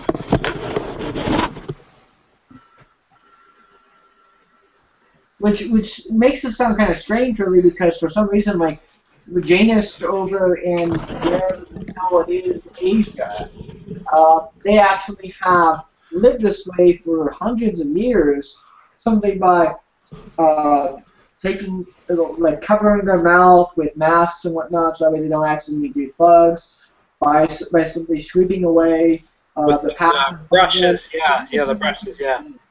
And yet they've been living that way for hundreds of years. So I don't think that type of Jainism might necessarily be too extreme for the rest of society. We definitely couldn't live the way we do now without it, though. That's for sure. But yeah. But I think it also relates to the idea of like how people perceive the orthodoxy of a religion versus how those practitioners of the orthodoxy of that religion views itself. So, like for instance, like in the Jewish world, like the vast majority of Jews on this planet Earth would be secular, or skeptical, or at least reformed. Reform is like it's a branch of religious Judaism, which means that they you take from Judaism what you want, you reject what you don't want. And they view, for instance, the kosher laws as being like this kind of like superstition, archaic kind of concept. But if you view any classical commentators, and when I say classical, I mean the year 1000 or before of what the kosher laws mean, it falls under two categories. The first category, which is predominant, would be the category that is an act of asceticism. And the second category would be an act against idolatry or against the other nations. So when you view these things, you say like, oh, I view this concept of, let's say, kashrut laws as being ridiculous and it makes no sense. But when you ask somebody who adheres to it in this traditional context and adheres to the traditional train of tradition that describes it, is an act of asceticism, which makes no sense because that's why it's an act of asceticism. You reject something based off of the concept that you reject it. And the second concept that you reject it because it's related to the nations and the idolatrous practices around you that you don't want to adhere to. So I think that relates perfectly. What you're saying is the idea of like the concept of how you perceive something is completely relative, and it's completely dependent. And as far as like I could say, speak from a Torah-based perspective, at least on the concept of kosher laws, is that our primary view is that we don't engage in certain foods, or for certain food preparation is because asceticism. It's like we reject those things because we reject those things. We are not going to engage those things because we don't engage in those things to remove ourselves from this world and in the material world. But secondly, it's also that we don't engage in the rules of the world of idolatry that were preeminent in Canaanite culture as well. So what's missing in a lot of people who adhere to concepts of spirituality or religion is that they don't understand the cultural or historical basis that religion or spiritual belief was based off of. And I talked about this with Kevin as well, about his perspective about Greco Hellenistic religions and how people kind of graft themselves into that, but they don't care about where it grew out of or what the reasons of the practices might be.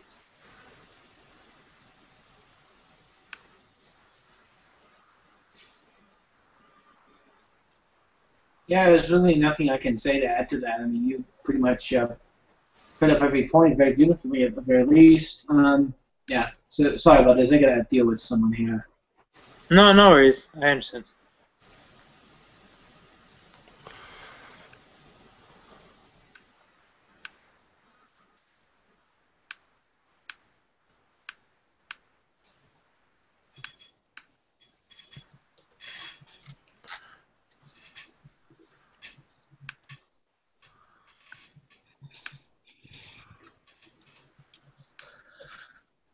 Well, should we wrap this thing up, or did you guys want to talk about some more things, or?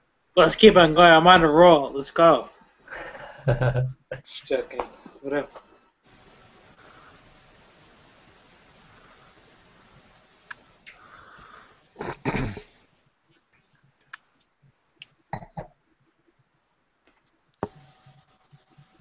whatever you guys want to do.